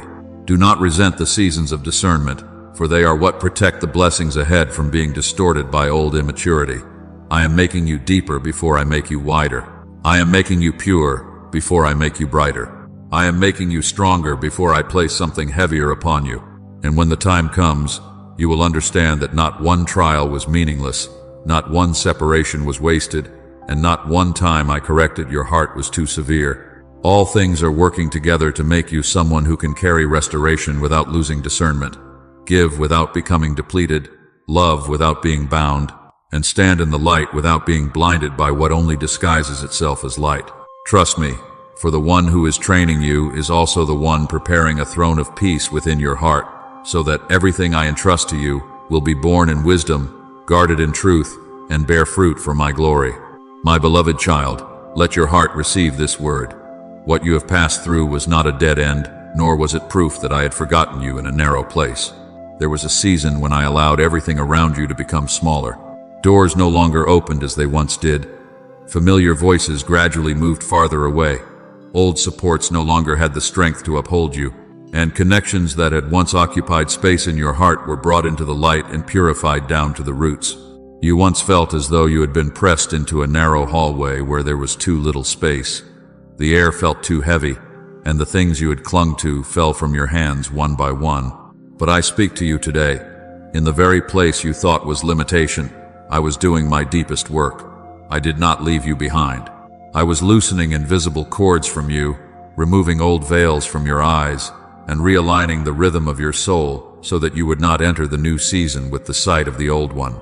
My child, there are things that, if I had not removed them in the narrow hallway, would have followed you into the spacious place and turned that very spaciousness into another prison. There were fears, habits of dependence, voices that caused you to doubt yourself, and relationships that dimmed the light within you. If they had remained in their place, you would have entered blessing and still not known how to live freely. Therefore, I pruned you, not because I despised you, but because I loved the life growing within you. As it is written, every branch that bears fruit, he prunes, that it may bear more fruit. John 15:2. My hand touching you was not meant to leave you empty, but to make room for a season of fruitfulness. You thought I was only cutting away, but in truth, I was also sowing. You thought I was only removing, but in truth, I was restoring things to their proper place. You thought I was only causing familiar things to fall away, but in truth, I was preparing within you a new capacity for what is pure, more enduring, and more aligned with your calling. Now I am leading you into a spacious place. This new space is not a reward you must strive to earn through perfection, nor is it a gift I only give when you no longer tremble. This is the place I prepared for you in love before you fully understood your journey. As David testified, he also brought me out into a broad place. He delivered me because he delighted in me. Psalm 18:19. I also bring you out, not because you have proved your worth by your own strength, but because you belong to me, and I delight in you. This spacious place is where you no longer need to live under another person's shadow, no longer need to make your voice smaller in order to preserve fragile approval, no longer need to strain yourself to prove that you are worthy of being loved, worthy of being heard, and worthy of staying in the place I am opening. You are allowed to stand in the truth I have placed within you, not in the distorted image formed by old wounds. I see that your hands are still trembling. Beloved, I do not overlook that trembling. I know the old memories may still whisper. What if I move forward? What if I am hurt again? What if I trust wrongly again? What if this good thing also leaves? I do not rebuke you for those questions. A heart that has been wounded cannot immediately forget the feeling of pain. But I want you to know that fear may speak, yet it no longer has the right to rule. Fear may knock at the door, but it is no longer the master of the house. This time is different. Not because the world no longer has waves, not because every person you meet will be perfect, not because no more trials will appear, but because you are different. You have been refined by fire without being consumed. You have learned how to pause before giving your heart. You have learned to bring your emotions before me. You have learned to recognize the difference between what stirs you for a moment and what brings lasting peace. Therefore, as it is written, "The Lord is on my side, I will not fear. What can man do to me?" Psalm 118:6. You do not move forward recklessly, but with the steadiness of one who knows they no longer walk alone. Remember the people of Israel when they stood before the Red Sea. Behind them was the sound of Pharaoh's chariots. Before them was the wide sea. On both sides was what they could not cross. In their eyes it was the end of the road, but in my hands it was the place where I opened a way. I did not lead them to the edge of the sea to destroy them, but so they would see that where man says there is no way left, I can still part the waters and make a path. The Lord will fight for you, and you shall hold your peace. Exodus 14:14. Do you see, beloved? There are narrow hallways in your life that are not what they seem.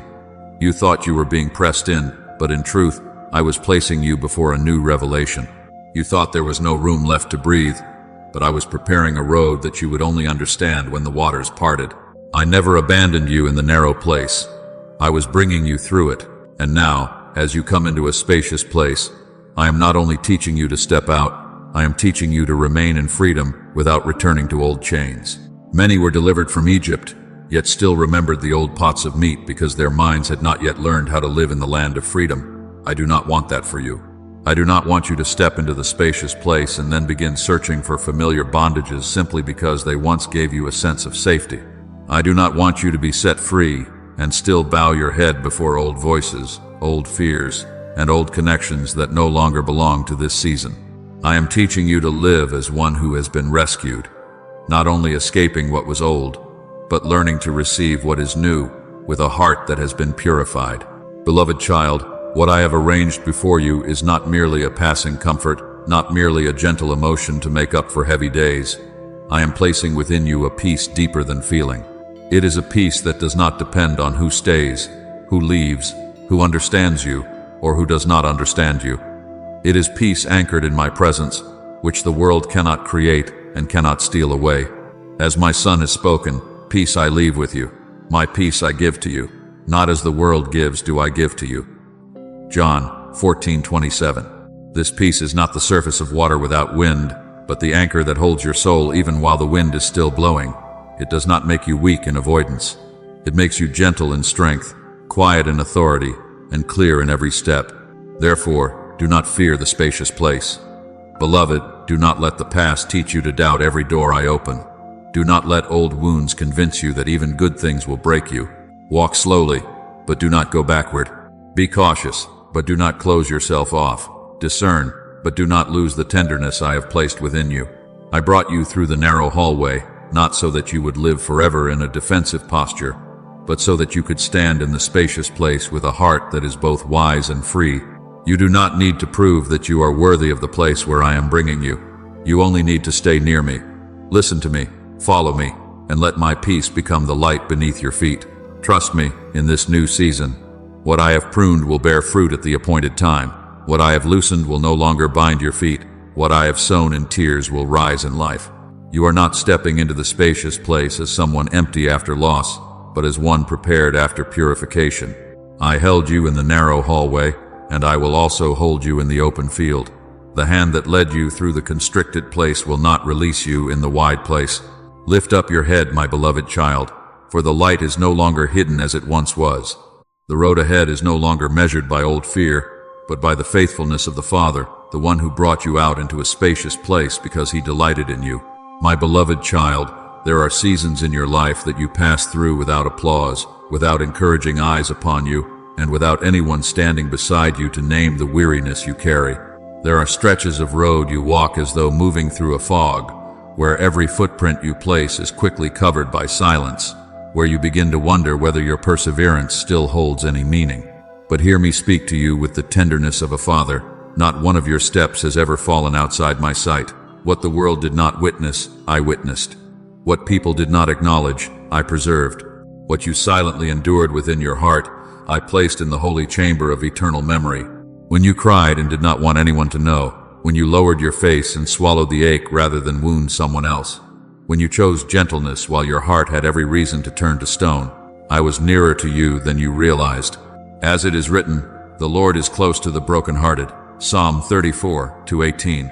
I did not stand far away watching you suffer, but stood within that very pain to keep your soul from shattering. Do not think that hiddenness is proof that you have been forgotten. Many of the most precious things in my kingdom are not formed in noise, but conceived in the secret place. A seed does not sprout on a stage. It breaks open beneath the soil. The roots of a tree are seen by no one, yet it is the roots that keep the trunk standing firm when strong winds come. So it is with you, my beloved. The times you still whispered, I believe, while your heart was trembling. The days you still held on to kindness, though it was not returned. The moments you kept walking, even when you could not see a way out. All of these were taking root in me. Your Father who sees in secret will reward you. Matthew 6:4. Not because you performed faithfulness, but because you kept it when no one was watching. I never take lightly what you do with a pure heart. Heaven does not measure by noise. Heaven weighs by truth. At times you look at the lives of others and see doors opening for them, their names being mentioned, their presence being welcomed, while you seem to remain on the margins of recognition. I know that feeling can make your heart sink as though you are slower, smaller, or placed last. But my child, do not let the light shining on someone else make you doubt the flame I am nurturing within you. Another person's season does not cancel yours. The promise I placed upon them does not take away the portion I have reserved for you. When David was still out in the fields tending sheep, no one in the house thought of him when Samuel came to anoint, but I saw what others overlooked. Man looks at the outward appearance, but the Lord looks at the heart. 1 Samuel 16:7. Remember this: being unnamed by people does not mean I have not called you. Being overlooked by human beings does not mean heaven is silent. There are choices of mine that remain hidden until the appointed time, so that when I reveal them, no one can say they were arranged by the hand of man. I want you to remember Hannah, the woman who carried her pain into the temple in silent anguish. She did not pray with ornate words for others to admire. Her lips only moved under a sorrow so deep that Eli the priest thought she was drunk. But I understood that voiceless cry. I heard the prayer that others misunderstood. I saw the trembling faith hidden behind her tears. And from the place that seemed despised, I brought forth the birth of Samuel, a prophet who would hear my voice in the night and lead my people in a time of transition. Do you see, my beloved, there are prayers misunderstood by people, but received by heaven. There are pains no one interprets rightly, yet in my hands they become the cradle of something holy. Do not be ashamed of the seasons, when all you can do is sigh before me. For the Spirit himself intercedes for us with groanings too deep for words. Romans 8:26. Even when you do not have enough words, I still understand your whole heart. My beloved child, let this word sink deeply, not only into your thoughts, but into the most hidden place of your soul. Everything you do in my light is never meaningless. Even when no eyes witness it, even when no hand comforts you, even when no voice names your faithfulness, the things born of love, of obedience, of tenderness before me, all carry the imprint of eternity. People may forget, the crowd may pass by. Even those close to you may not fully understand the depth of what you have endured, what you have given, and what you have quietly preserved. But I am not the one who merely glances at you and then leaves you unattended. I am the one who searches the heart, as it is written, the Lord searches every heart and understands every desire and every thought. 1 Chronicles 28:9. Therefore, what you offer in purity before me, no matter how small it may seem, is still received by heaven as a precious fragrance. Do not let your heart be bound by the need to be validated by people. I know you have often wondered whether your quiet efforts are truly seen, whether your silent sacrifices will dissolve into forgetfulness, whether the kindness you preserve when wounded is merely foolish in the eyes of the world. But my child, I do not need human applause in order to call you precious. I do not need the praise of the crowd to acknowledge what I have placed within you. When I declare that you belong to me, that word stands higher than every judgment spoken over you. When I place my hand upon your life, no rejection from man can erase that seal. God is not unjust. He will not forget your work and the love you have shown him. Hebrews 6:10. So be at peace, my beloved. Not one act of love from you has been lost. It is being kept by me for the appointed time to bear fruit. There are seasons when I hide you away, not because I am ashamed of you, but because I am protecting what is still tender within you from hands that do not yet know how to treasure it.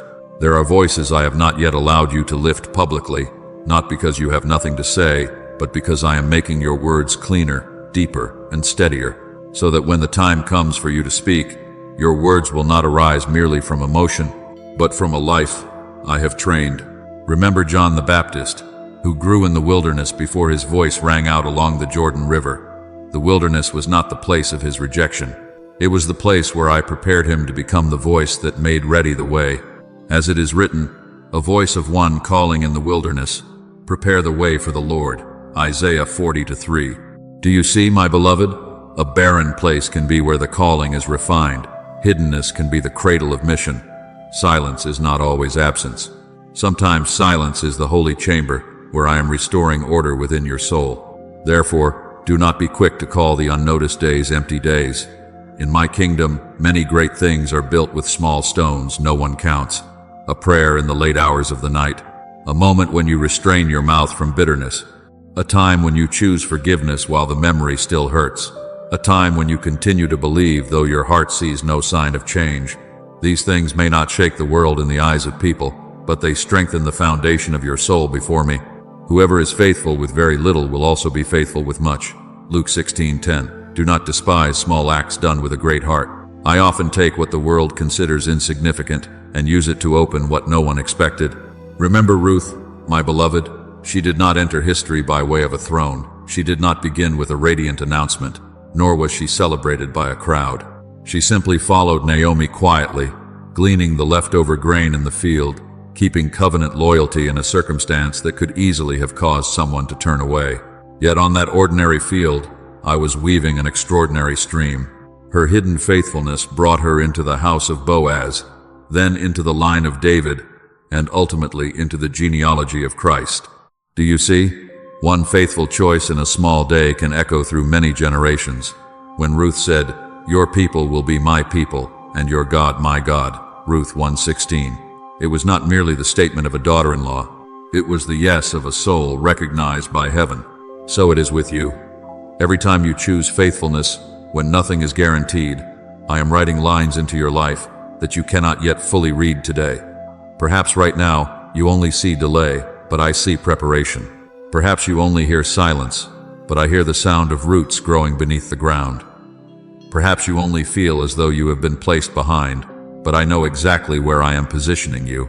Do not compare your process with someone else's, for every soul has its own sacred rhythm in my hands. The lily does not bloom according to the urging of the grass in the field, and the olive tree does not bear fruit according to the season of the vine.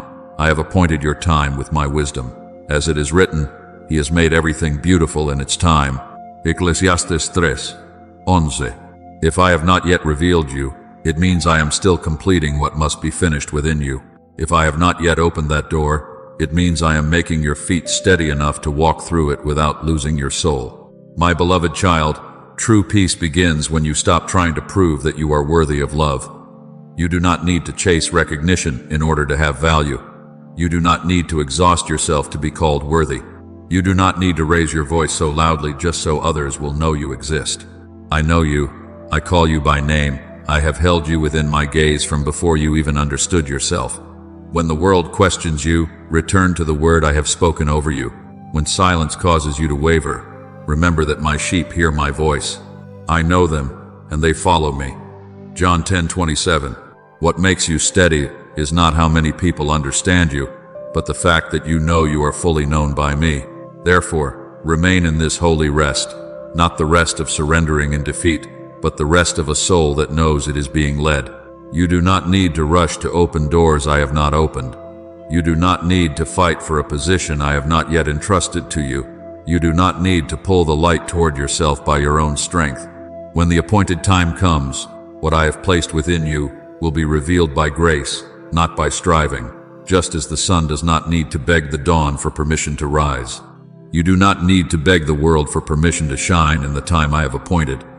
Commit your way to the Lord, trust in Him, and He will bring it to pass. Psalm 37:5. Your part is faithfulness. My part is fulfillment.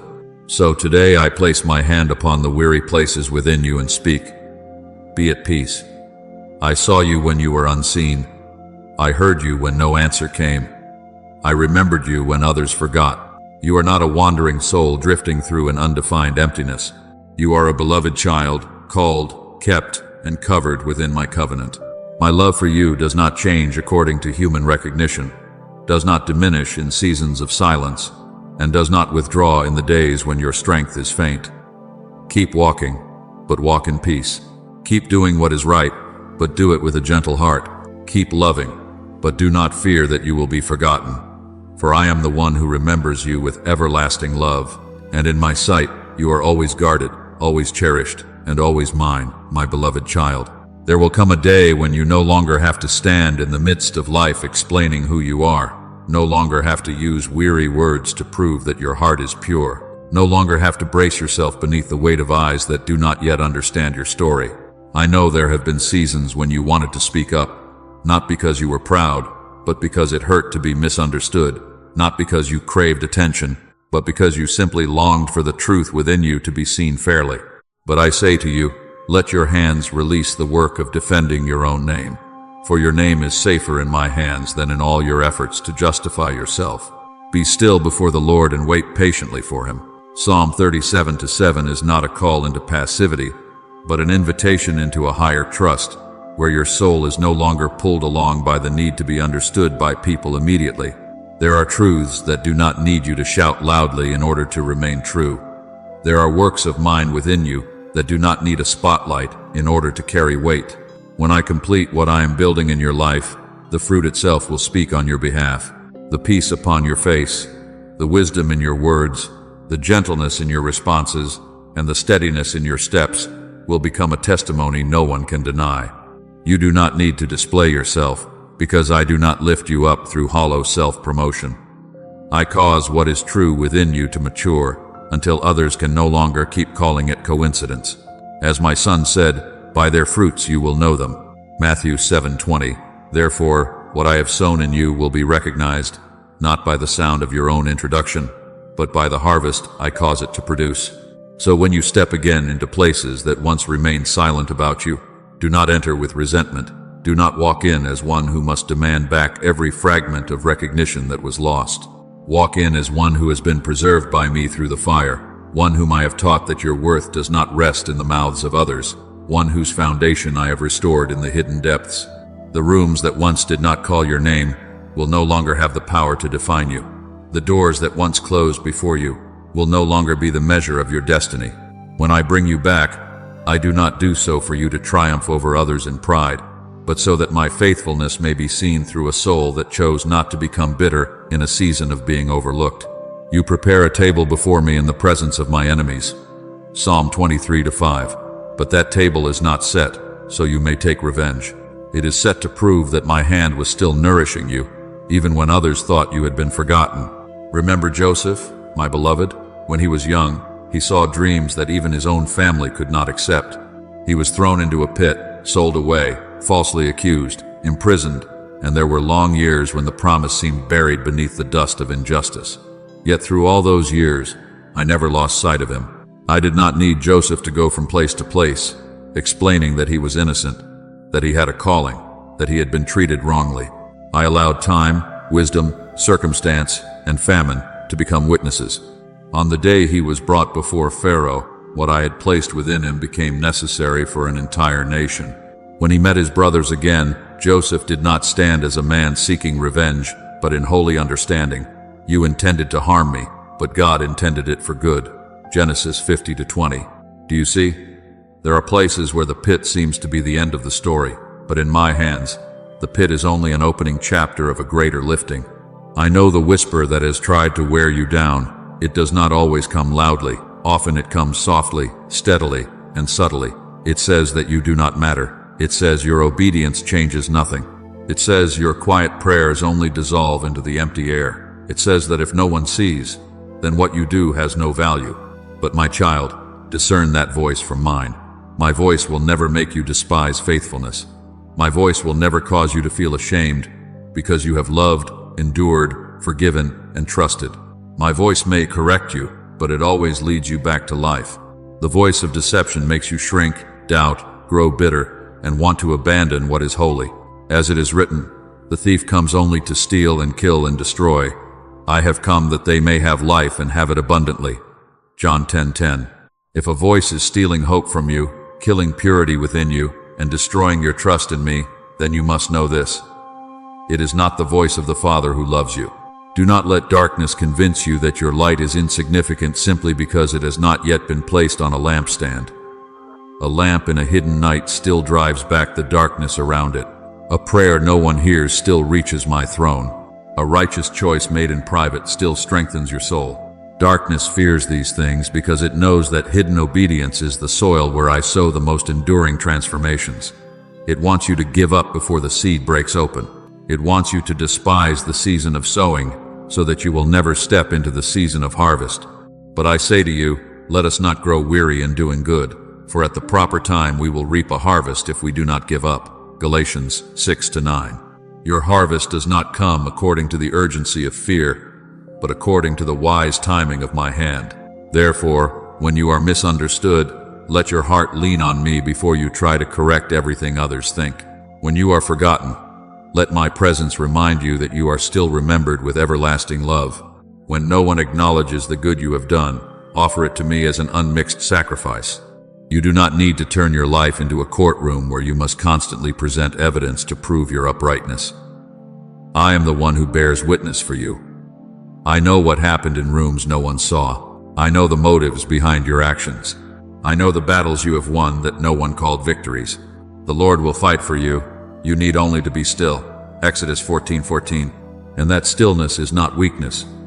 It is the strength of one who knows the final battle does not rest in their own hands, but in the hands of the Almighty. Let me heal within you the need to be vindicated immediately. There are vindications that come too early and only enlarge the ego, but vindication that comes at the right time brings glory to me. There are answers I delay, not because I have not heard, but because I am making you free enough that when the answer comes, you will no longer be dependent upon it. I want you to become so strong that even when others are silent, you do not lose your peace. Even when they do not yet understand, you do not lose your love. Even when they do not yet recognize you, you do not forget to whom you belong. When you reach that place, you will no longer be led by the reactions of the crowd, but by my quiet, yet powerful affirmation within your soul. And then, my beloved, the very things that once stood against you will become the backdrop against which my grace is seen more clearly. The seasons of being hidden will make the light brighter on the day I reveal you.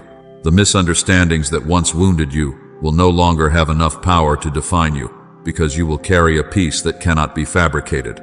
The silences that once frightened you will become evidence that I had been working in secret far longer than you imagined.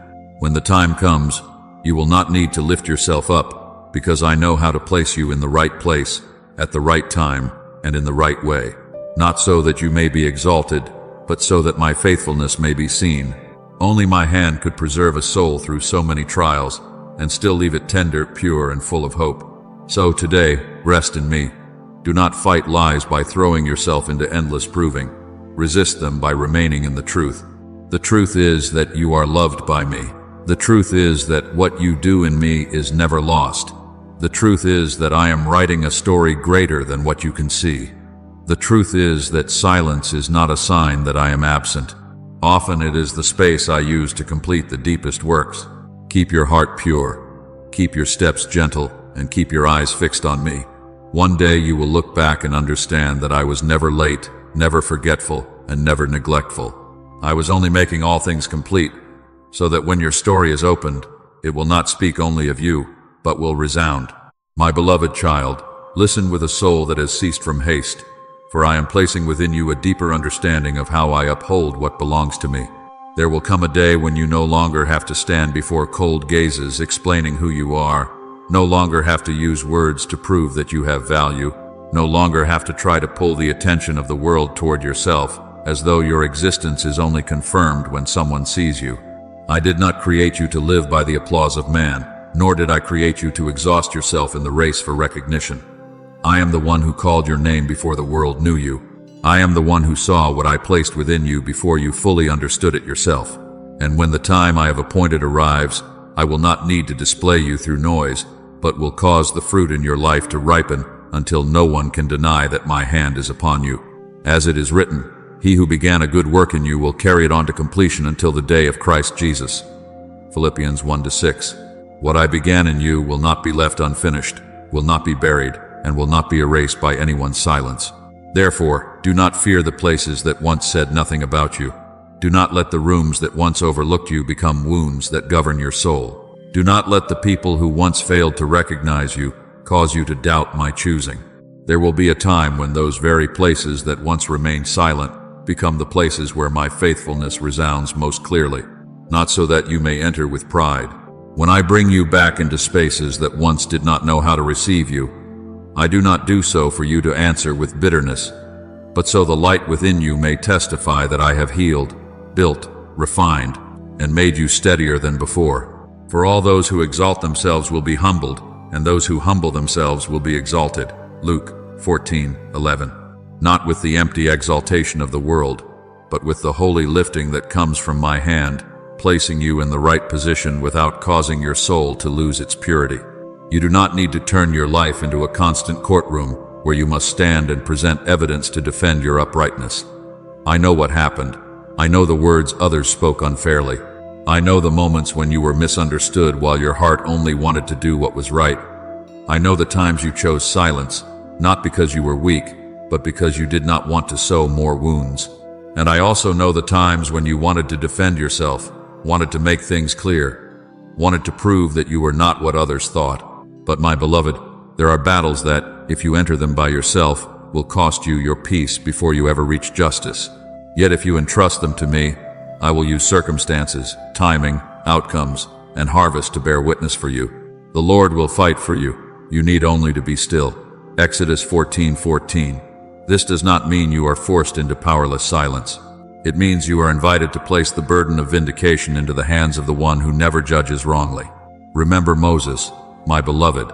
There was a time when his own brother and sister spoke against him, and Moses did not immediately lift himself up to defend his position.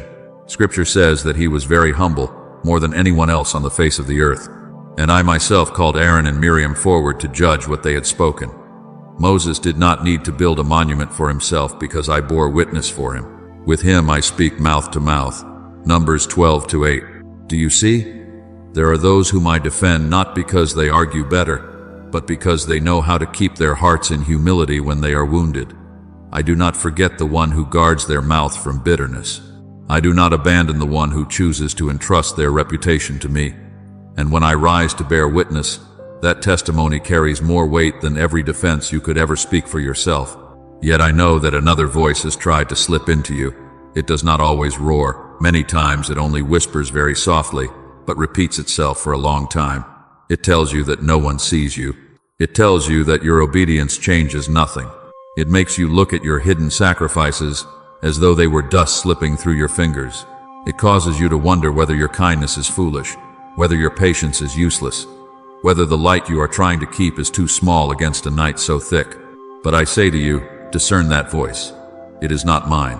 My voice may correct you, but it will never make you despise what is holy. My voice may lead you to repentance, but it always opens a way toward hope. The lies of darkness, however, pull you into despair, make you shrink back, make you want to give up, and make you believe you have been forgotten in a meaningless emptiness. As it is written, the light shines in the darkness, and the darkness has not overcome it. John 1-5. So every time you choose to remain in the light, even if it is only one small choice in the depth of night, darkness has already failed before me. Do not underestimate those hidden victories.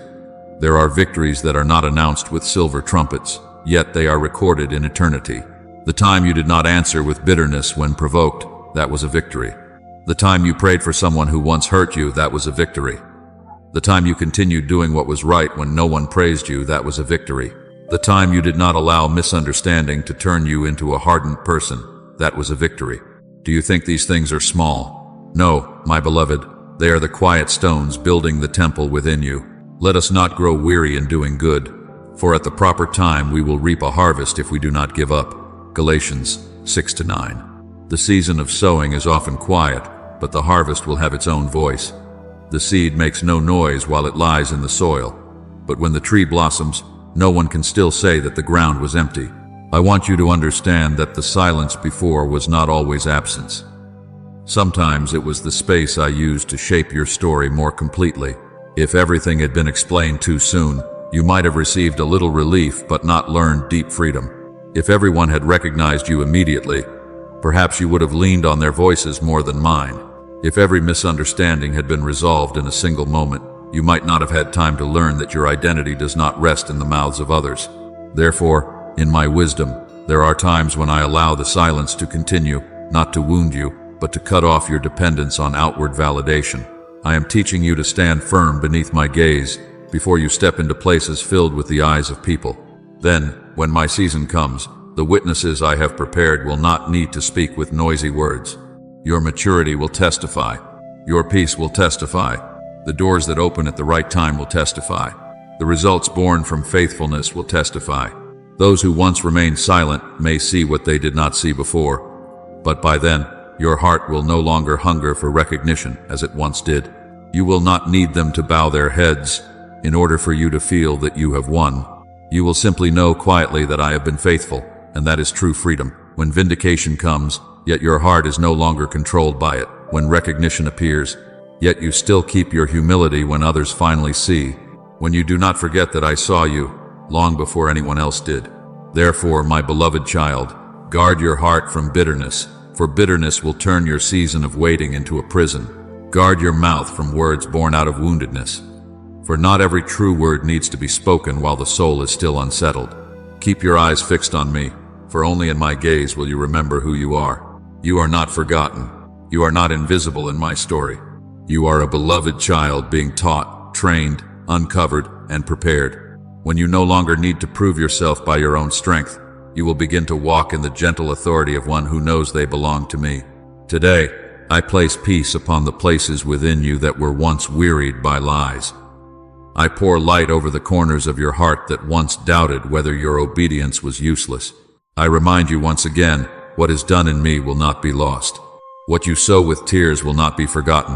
What you keep in humility will not remain buried forever. At the appointed time, I will let the fruit speak. Let the harvest bear witness. And let your story tell not only of your endurance, but of my faithfulness. Remain still and trust.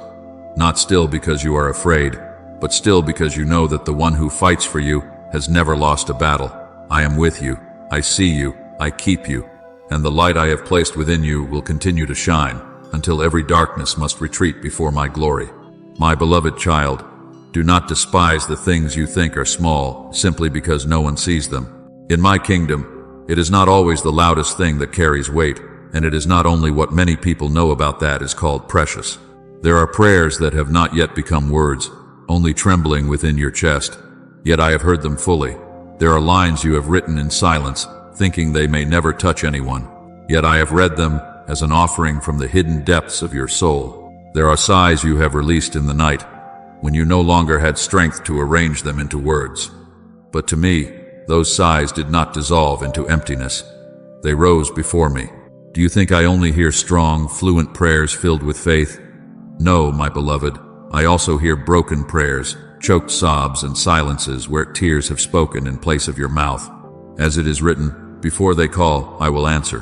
While they are still speaking, I will hear. Isaiah 65:24. Therefore, even when you cannot yet name your pain, I have known it already.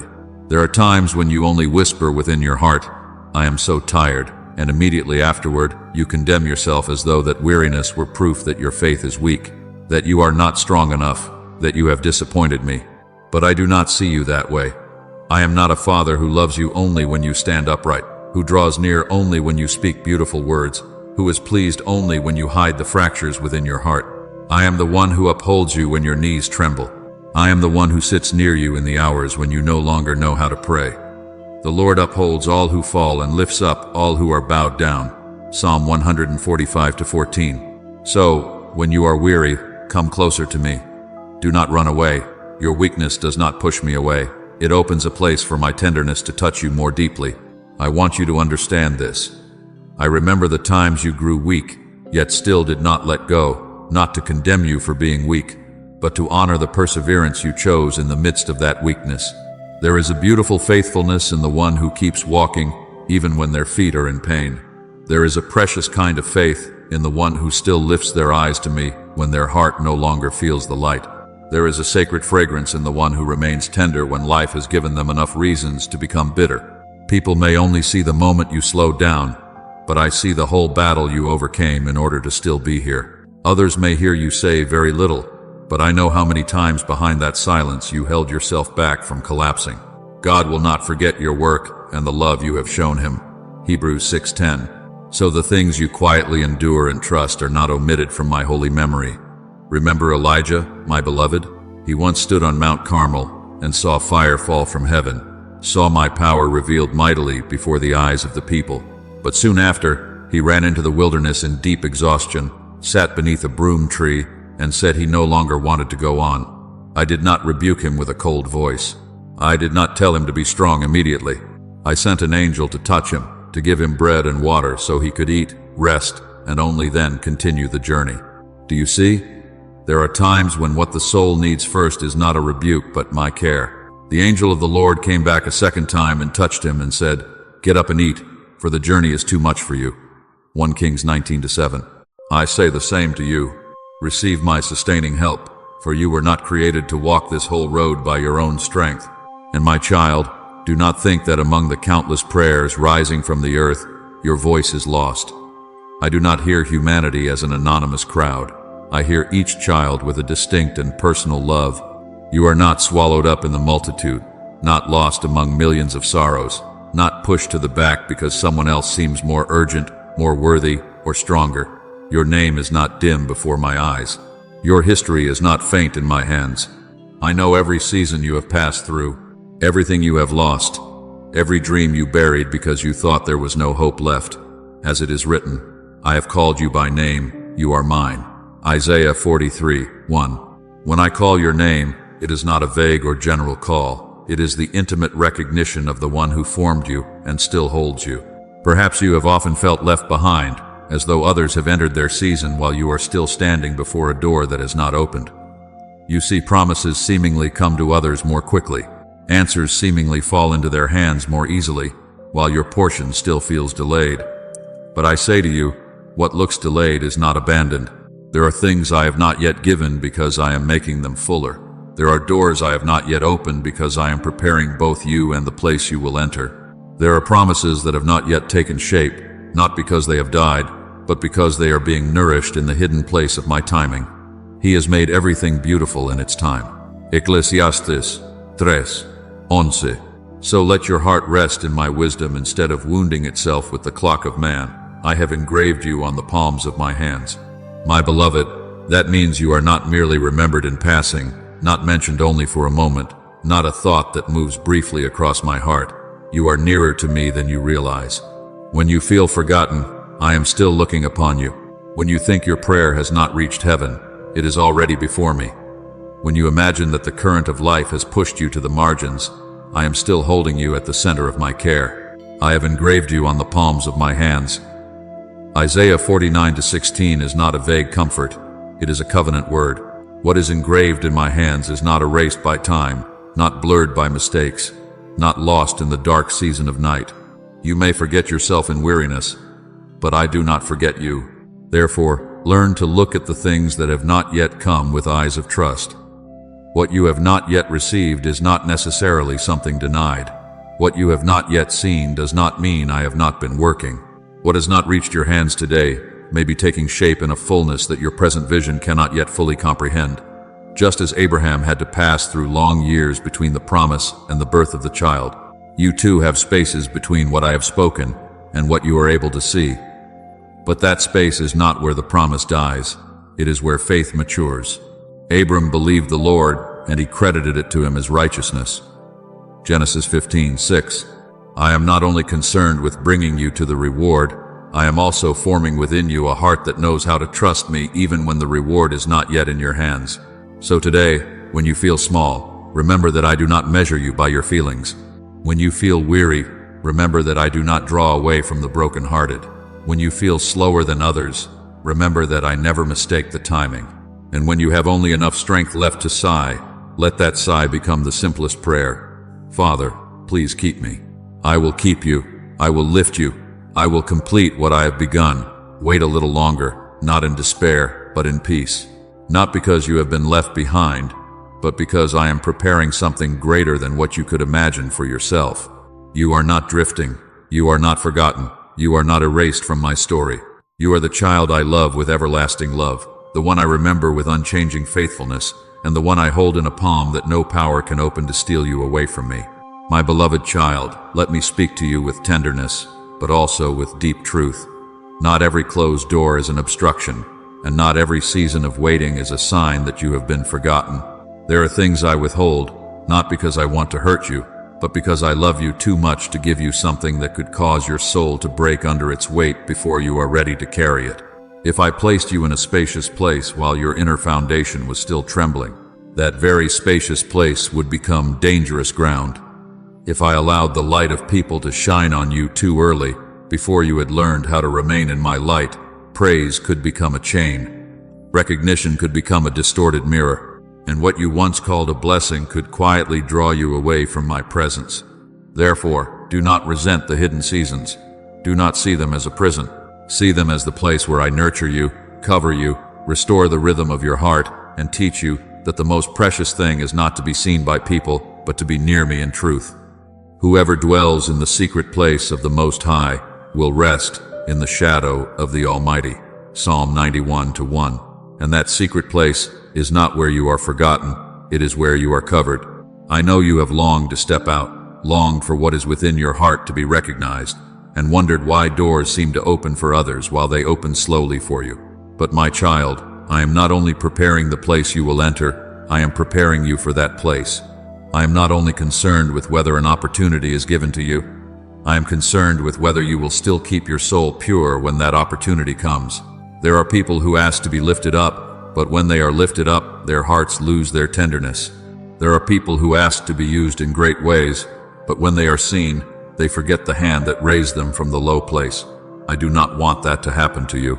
I do not want blessing to become a burden, nor revelation to become a garment too heavy for your shoulders. That is why I have taught you in silence what the stage could never teach.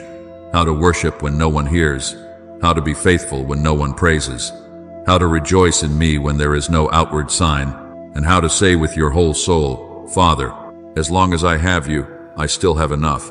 Remember Moses, my beloved, before he stood before Pharaoh, before the staff in his hand became a sign of power, before the Red Sea parted before the people. He had long years in the wilderness of Midian. The one who had grown up in a palace had to relearn smallness among the sheep, had to allow his old haste to be cooled, had to let the ambition of human strength be replaced by dependence on me. In the eyes of people, that wilderness may have looked like wasting, but I did not call a man who was searching for a stage. I called a man whom the wilderness had softened. And when Moses said, "Who am I that I should go to Pharaoh?" Exodus 3:11, I did not answer by exalting his ability, but by saying, "I will be with you." Do you see? What makes a person able to step into their mission is not showy self-confidence, but the certainty that I go with them. In the same way, my beloved, I have led you through seasons no one saw, in order to separate you from the need to live by the eyes of others. I allowed you to taste silence so you would realize that my voice is still clear enough within your heart.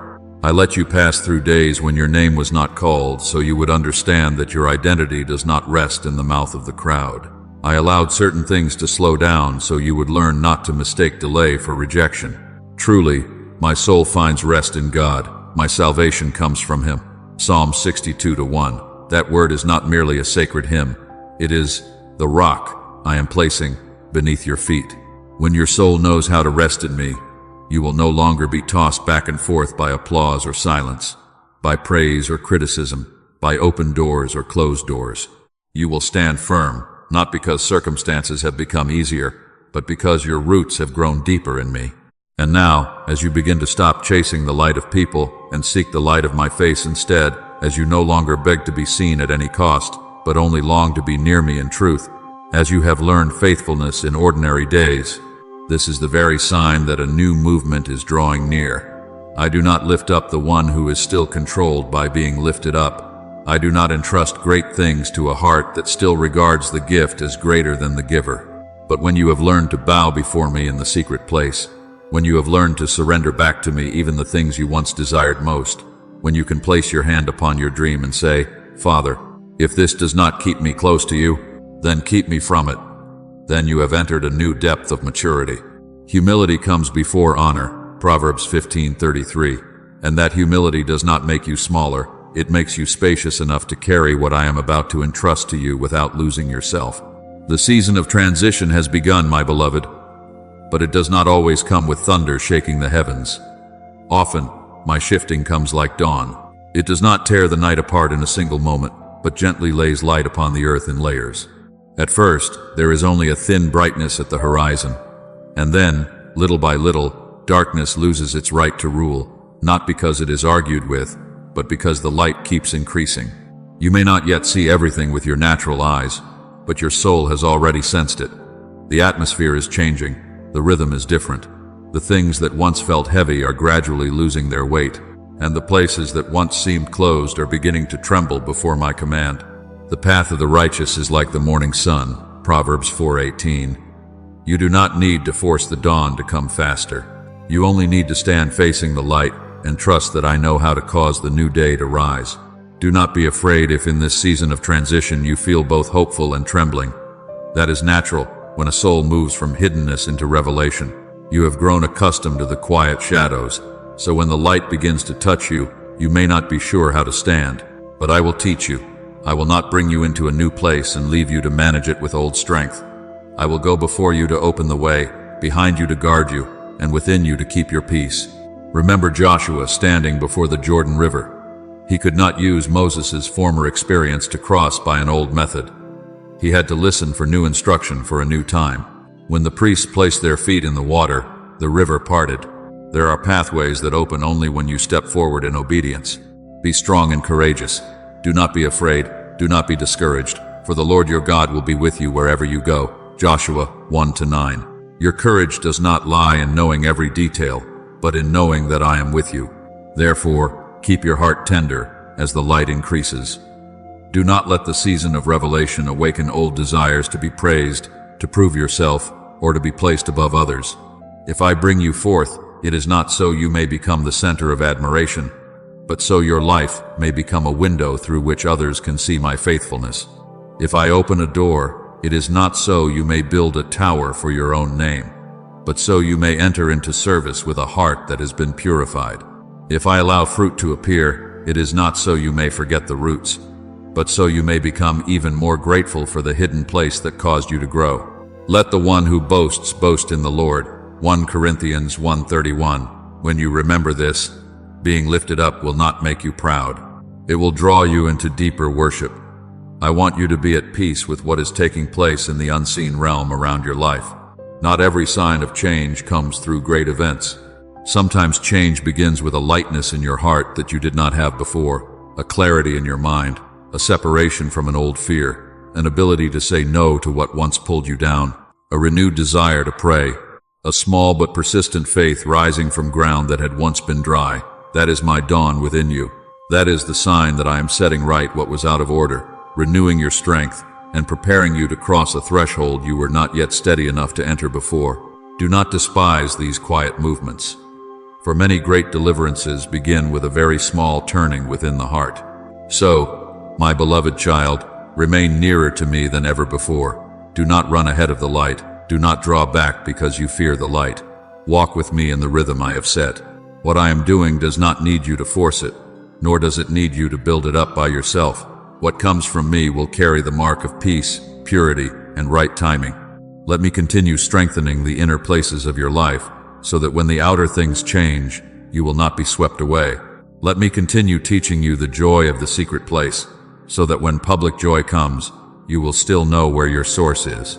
Let me continue to be your greatest reward, so that every other reward becomes only another reason for you to bow your head in gratitude. I am doing a new thing, but I am doing it with the hands of a father, not hurried, not mistaken, and not forgetting a single thing. The dawn is rising, my beloved, and when the light spreads fully, you will understand that the hidden years did not slow you down. They made you steady enough to enter the season I had prepared for you long ago. My beloved child, understand with a quiet heart that not every time I hold you back means you are unloved, and not every unopened door means you have been rejected.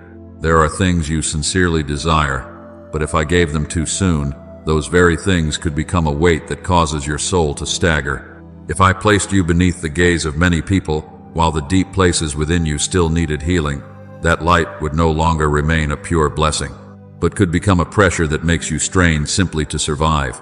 If I opened wide pathways while your heart was still secretly seeking human approval more than my presence, then what you thought was elevation could become the road that pulls you away from me. Therefore, do not be quick to call the hidden season forgetfulness. Do not call delay failure. There are things I delay not to hurt you, but to protect you from what you are not yet steady enough to carry. As it is written, "The Lord is my shepherd, I shall not want." Psalm 23:1. My shepherding is not only leading you beside green pastures. Sometimes it is also keeping you from pastures that appear green, but are not yet your portion. I have placed you in seasons where few people could see you in order to teach you what applause could never teach. Bright lights can make a person noticed, but they cannot make a soul deep. Recognition can bring the heart a moment of joy, but it cannot replace the peace that comes from being near me. There are lessons that can only be written in the secret place, where you no longer perform for anyone, no longer try to prove anything, no longer decorate yourself in order to be loved more, but simply stand before me with all your truth. It is there that I teach you that silence is not emptiness, but space to hear my voice. I teach you that solitude is not abandonment, but the place where the soul is separated from the noises that make it lose its way. I teach you that the greatest joy does not come from being named before a crowd, but from knowing that you are known by me in the hidden depths, your Father who sees in secret, Matthew 6. And if I see you, then you are no longer invisible. There were times when you wondered why you still had to wait while others seemed to step forward more quickly. I know that question. I also know the tender sorrow behind it. But, my child, I do not prepare everyone in the same mold. Some vessels need only a little fire, but there are vessels made to hold precious oil, and they must endure heat longer, more steadily, and more deeply. I do not want you to be used for only a moment and then break under pressure. I want you to become a vessel that can hold what I pour in without cracking from pride, without tipping over from fear, without being confused by human attention. In a large house there are not only vessels of gold and silver, but also of wood and clay, some for honorable use and some for dishonorable. 2 Timothy 2:20. Yet what I am doing in you is purifying, strengthening, and cleansing you, so you may become a useful vessel in my hand, not to boast in yourself, but to carry holy purpose. Remember Esther, my beloved. Before she was brought into a position where she could save her people, she passed through a long season of preparation. Without noise and without haste, she did not enter the king's palace with the impatience of someone desperate to be seen, but with guidance, humility, and wisdom forged in quietness. When the appointed time came, Mordecai reminded her that perhaps she had come to her royal position for such a time as this. Esther 4:14. Do you see? There are positions I do not give merely to make you stand out. I give them because of a purpose greater than you. There are elevations that are not meant for you to be admired, but so that through you many may be saved, many things may be restored, and my name may be exalted. If Esther had entered that season with pride, she could have lost the mission.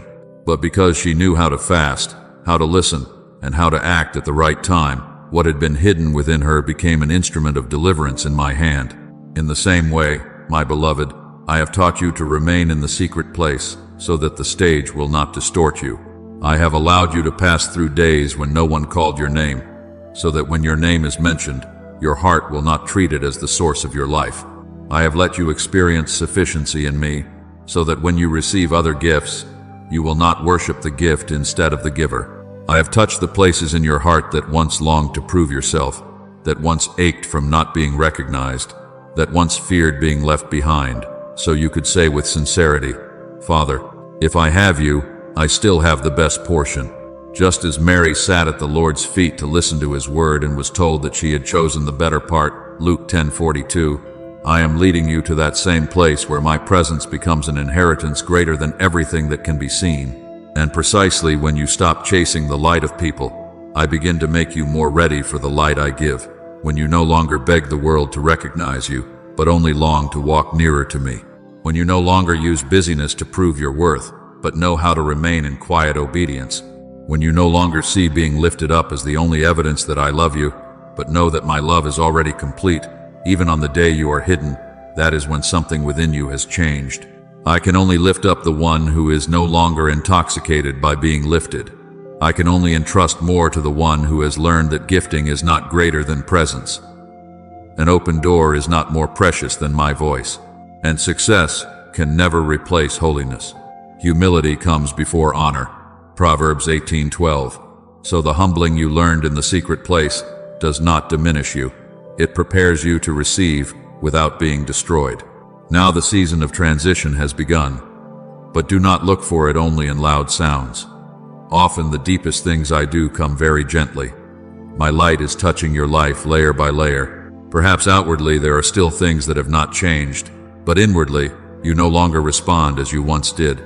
Perhaps the door is not yet opened wide, but your heart has heard the hinges begin to move. Perhaps your natural eyes have not yet seen enough signs, but your soul has sensed that the atmosphere is different.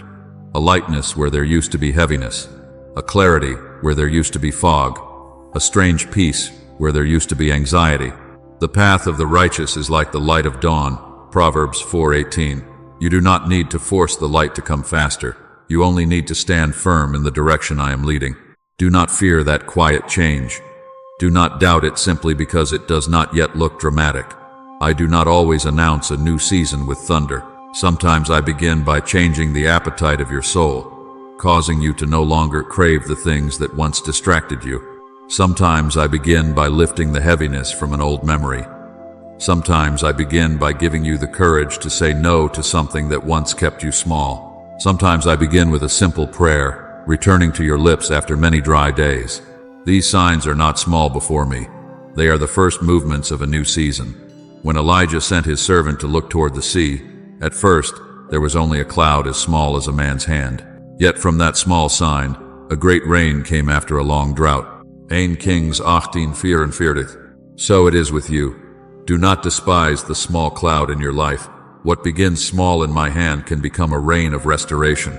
Therefore, my beloved child, guard your heart as the light begins to increase. Do not return to the old thirst to be admired. Do not let revelation make you forget the lessons of the secret place. Do not let an open door draw you away from my feet. If I bring you forth, it is so you may reflect me, not so you may build a name for yourself. If I place you in a wider space, it is so my life may flow through you, not so you may exalt yourself. If I allow others to see the fruit, remember that the roots still remain in the place no one sees. Let the one who boasts boast in the Lord. 2 Corinthians 10:17. For every good thing within you has its source in my grace. Walk slowly but steadily. Keep your heart open, yet remain watchful. Receive what I am doing, but do not leave the humility that has kept you safe. I did not keep you in the quiet shadows to slow you down. I kept you there so you could mature. I did not delay in order to take away your joy. I delayed so that your joy would not be mixed with the need to be seen. I did not hide you because you had no value. I hid you because what is precious is often protected before it is released in the right season. Now, as the dawn begins to slip through the windows of your life, remain nearer to me than ever before. I am the light you need, the reward you seek, the giver, and also your inheritance. And when the season of revelation comes in its fullness, you will not only rejoice because you have stepped forward, you will bow your head and know that it was the secret place itself that made you steady enough to carry the light without losing your soul. Therefore, now that the light around your life is growing thicker, now that the atmosphere within your soul is no longer the same as before, I want you to hold on to the most precious thing the hidden season has taught you, tenderness. Do not let the signs of a new season make you hasty. Do not let the first trace of light cause you to forget that dawn still must spread according to my rhythm. Do not despise the hours known by no one but me, because it was in those very hours that you were formed. In the place where you prayed and no one answered, I deepened the well within you. In the place where you remained faithful, though your name was not called, I cut away your dependence on praise. In the place where you wept, yet still said, I believe. I placed within you a strength that is not showy, but enduring, as it is written, Blessed are the pure in heart, for they shall see God. Matthew 5-8. What I desire to preserve within you before the season of revelation is not only talent, but purity of heart. My beloved child, heaven's book has not closed over your life. Do not think your story has been abandoned halfway. New pages are being opened, but I open them with wisdom, not haste. Your name is not drowned out among countless cries. I call your name clearly, without confusion, without dimness, without distance. As it is written, I have called you by name, you are mine. Isaiah 43:1. When I call, your entire history lies before me. The seasons you have passed through, the things you have lost, the tears you could not count, the times you wanted to let go yet still clung to me. No part of you has slipped away from my holy remembrance. But listen carefully to this. The word I speak over you now is not another word of delay meant to disappoint you, but a final word of preparation meant to make you steady. The last steps before a new season often require deeper purity, because what is coming carries greater weight than what is past. If you feel me still touching certain places within your heart, do not be afraid. If I still remind you to release a little pride, a little impatience, a little need to be understood immediately, do not resist. I am not taking something from you. I am making your soul lighter so you can carry something weightier in grace. Let us throw off everything that hinders and the sin that so easily entangles, and let us run with perseverance the race marked out for us. Hebrews 12:1. You cannot enter a spacious season while old cords are still wrapped around your feet, so I loosen them with love. Stand firm, my beloved, not with the hardness of one who must defend themselves, but with the endurance of one who knows they are being held. Keep your heart pure, not because you are afraid of losing blessing, but because you love me more than anything I could give. Continue in faithfulness, not to purchase a reward, but because faithfulness is the language of love between you and me. What you have sown with tears will not remain forever in the dark soil. Those who sow with tears will reap with songs of joy. Psalm 126:5. And when the harvest comes, you will understand that no tear was useless, no long night was forgotten, and no act of obedience vanished into empty space. I am drawing near to you in the very thing you thought was silence. I am working in the very place you thought was stillness. I am arranging in the unseen realm what will gradually touch your visible life. There are encounters being prepared. There are doors whose hinges are being reset. There are words once delayed that are moving toward their appointed time. There are things you could not connect on your own that I am weaving together with faithful hands. But first, I keep you near me, because revelation without nearness can leave the soul dry. I want you to enter the new season not as one demanding to be seen, but as one who has been formed, not as one chasing glory, but as one who carries glory with humility. Then you will see, my beloved child, I was never silent in the way you feared. My silence was not absence, but the depth of a work being completed. I was never distant in the way your pain told you I was. I have remained nearer than breath, nearer than thought, nearer even than the prayers you had not yet spoken. And what I have long seen in you, faithfulness in the night, tenderness in pain, obedience in the place no one knew, is moving toward the day it will be revealed. Not so that you may be exalted apart from me, but so that through you my name may shine. Be at peace. Dawn has begun. The book is opening. The season of reward is no longer a distant echo. It is drawing near in my holy rhythm. And when it comes, you will bow your head and know that every moment of waiting has been transformed by me into glory.